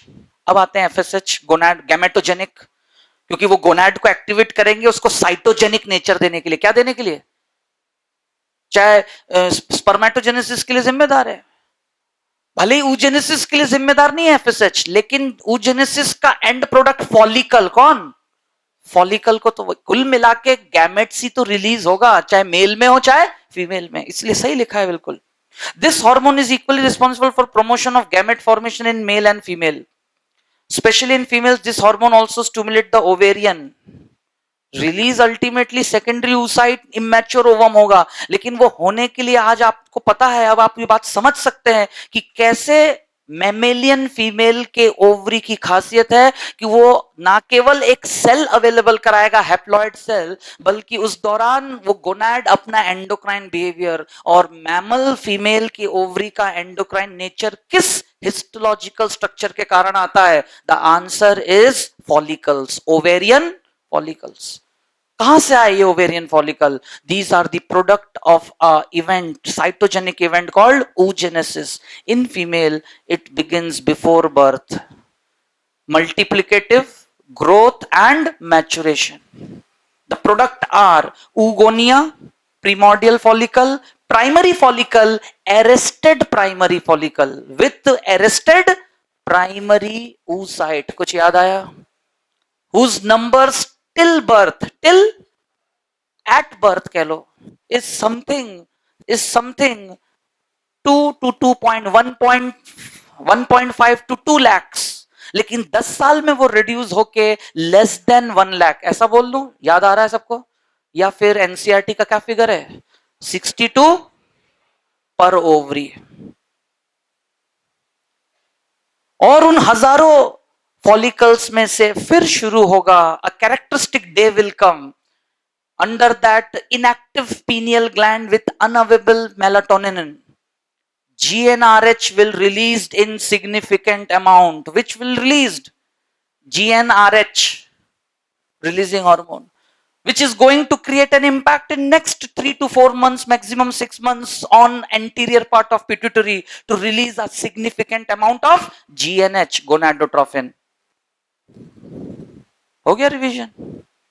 अब खुद को एहसास होना चाहिए, कॉन्फिडेंस कि chapter human reproduction, female reproductive gametogenesis भी दिमाग में रोटेट कर गया, क्योंकि मैंने आपको 3 चीजें एक साथ पढ़ाया, 4 चीजें. oogenesis तो पढ़ा ही दिया, साथ में आपने फॉलिकुलर डेवलपमेंट, मेंस्ट्रुअल साइकिल और ओवरी का endocrine behaviour. Clear? Luteinizing hormone, this hormone is responsible for ovulation and release of female gamete from the ovary. लेकिन आफ्टर ओवुलेशन भी उसके कुछ रिस्पॉन्सिबिलिटीज हैं, ये मैं बता चुका हूं आपको. What they are? Corpus hemorrhagicum को किसमें कन्वर्ट कर देना? Into corpus luteum. It stimulates corpus luteum for synthesis of the hormone progesterone. पूरा ग्राफ याद आ जाना चाहिए. And at last connecting concept, in males LH is known as interstitial cell stimulating hormones, क्योंकि वो लेडिक सेल्स को promote करते हैं, जिनको इंटरस्टिशियल सेल कहते हैं, जो क्या बनाएंगे? टेस्टोस्टेरोन.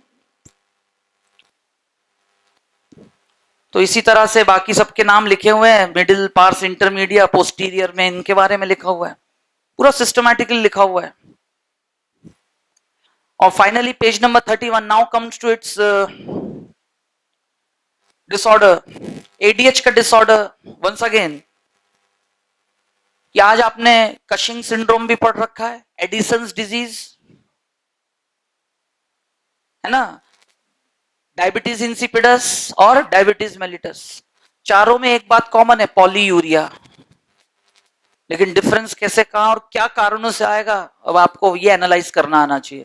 क्योंकि एडिसन्स डिजीज में है ना, क्या बोलते हैं, ब्लड में ग्लूकोज की कमी होगी, hypoglycaemia, due to hyponatraemia, due to, क्योंकि बॉडी से क्या हो जाएगा, सॉल्ट जाएगा, और सॉल्ट की वजह से ग्लूकोज भी जाएगा, वो एब्जॉर्ब होकर रुक नहीं पाएगा, इसलिए यूरिन में ग्लूकोज आता है, लेकिन ब्लड में ग्लूकोज का लेवल हाई नहीं होगा. जबकि डायबिटीज मेलिटस में ब्लड में ग्लूकोज का लेवल हाई, और उसके वजह से वो यूरिन में फिल्टर होके आता है.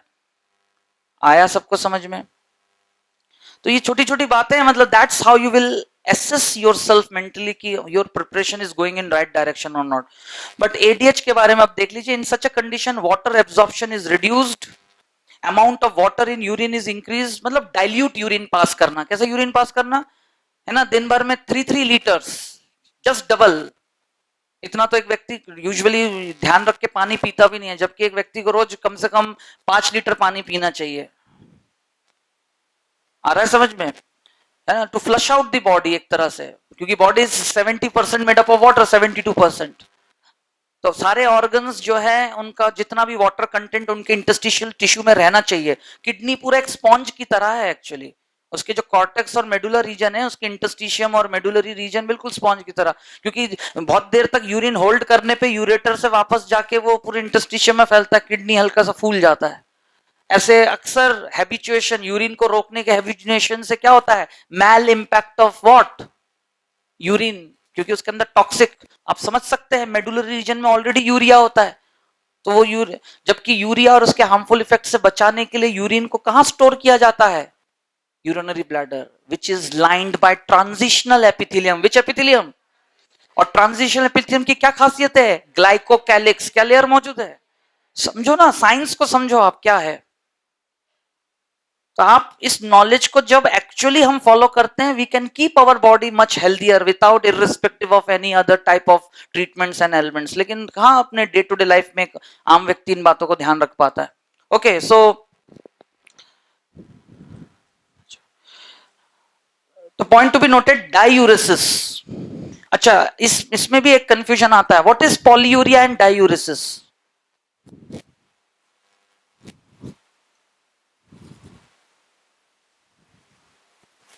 नहीं, प्रॉब्लम नहीं दे रहा, ठीक है. अच्छा,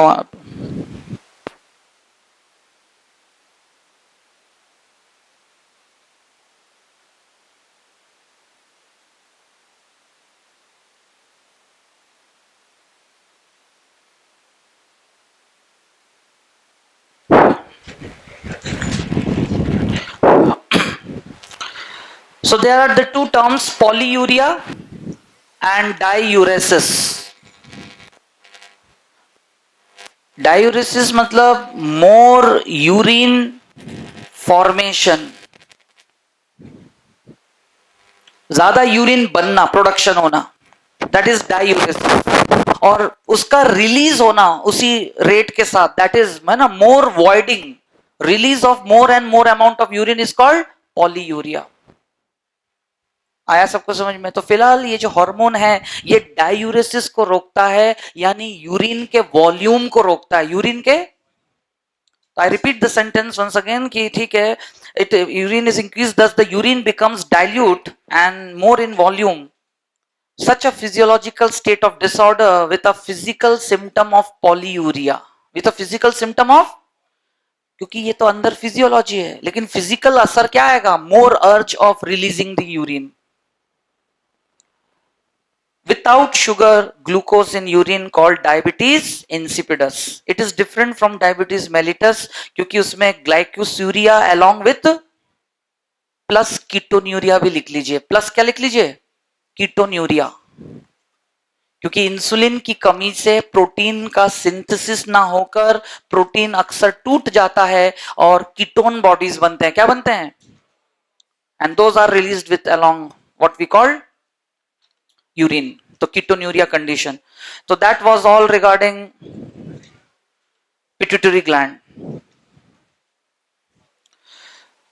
तो नेक्स्ट क्लास में टेस्टिस पर स्टार्टअप दूंगा, लेकिन आज जरा आप पेज इस तरफ आगे देखिए। Does everyone gone through the first part of the chapter? Page number 2 जहां से चैप्टर इंट्रोडक्शन शुरू होता है, क्या सब लोग ने थॉरोली एक बार रीडिंग किया अपनी तरफ से? Are all points clear to you? क्योंकि इसमें एक बेसिक इंट्रोडक्शन दिया है, ग्लैंड्स क्या होता है, क्योंकि एंडोक्राइन सिस्टम ग्लैंड से बनता है। ग्लैंड तो बॉडी में 3 तरह के हैं, लेकिन इनमें से कौन सा ग्लैंड एंडोक्राइन सिस्टम बनाता है? फिर हार्मोन्स भी 3 तरह के होते हैं, ऑटोक्राइन, पैराक्राइन एंड एंडोक्राइन। उनके डिफरेंस क्या है? कभी कभी ऐसे क्वेश्चंस पे आ जाते हैं। और सबसे इंपॉर्टेंट है वैल्यू बेस्ड क्वेश्चंस कि what is correct regarding a chemical called hormone. ये सारे पॉइंट्स हार्मोन्स पे लागू होते हैं। लेकिन बॉडी में तो ऑलरेडी 2 तरह के मॉलिक्यूल्स मौजूद हैं, एंजाइम एंड विटामिन्स। तो क्वेश्चन अराइज होता है, विटामिन्स और एंजाइम्स होने के बावजूद भी हार्मोन से वो कैसे डिफर करते हैं? तो कंपैरेटिव क्वेश्चंस भी आते हैं। जैसे एंजाइम्स रीयूज्ड होते हैं, लेकिन हार्मोन्स वन शॉट, एक बार इस्तेमाल होते हैं और डिस्ट्रॉय हो जाते हैं। ठीक है ना? हार्मोन्स हमेशा बॉडी में तैयार होते हैं, जबकि विटामिन्स की बात करें तो वो हमेशा बॉडी से बाहर से डिराइव होता है बाय फूड। तो ऐसे करके फंडामेंटल डिफरेंसेस, सिमिलैरिटीज सब लिखे हुए हैं। एट लास्ट क्लासिफिकेशन, और पेज नंबर 8 देखे सब लोग।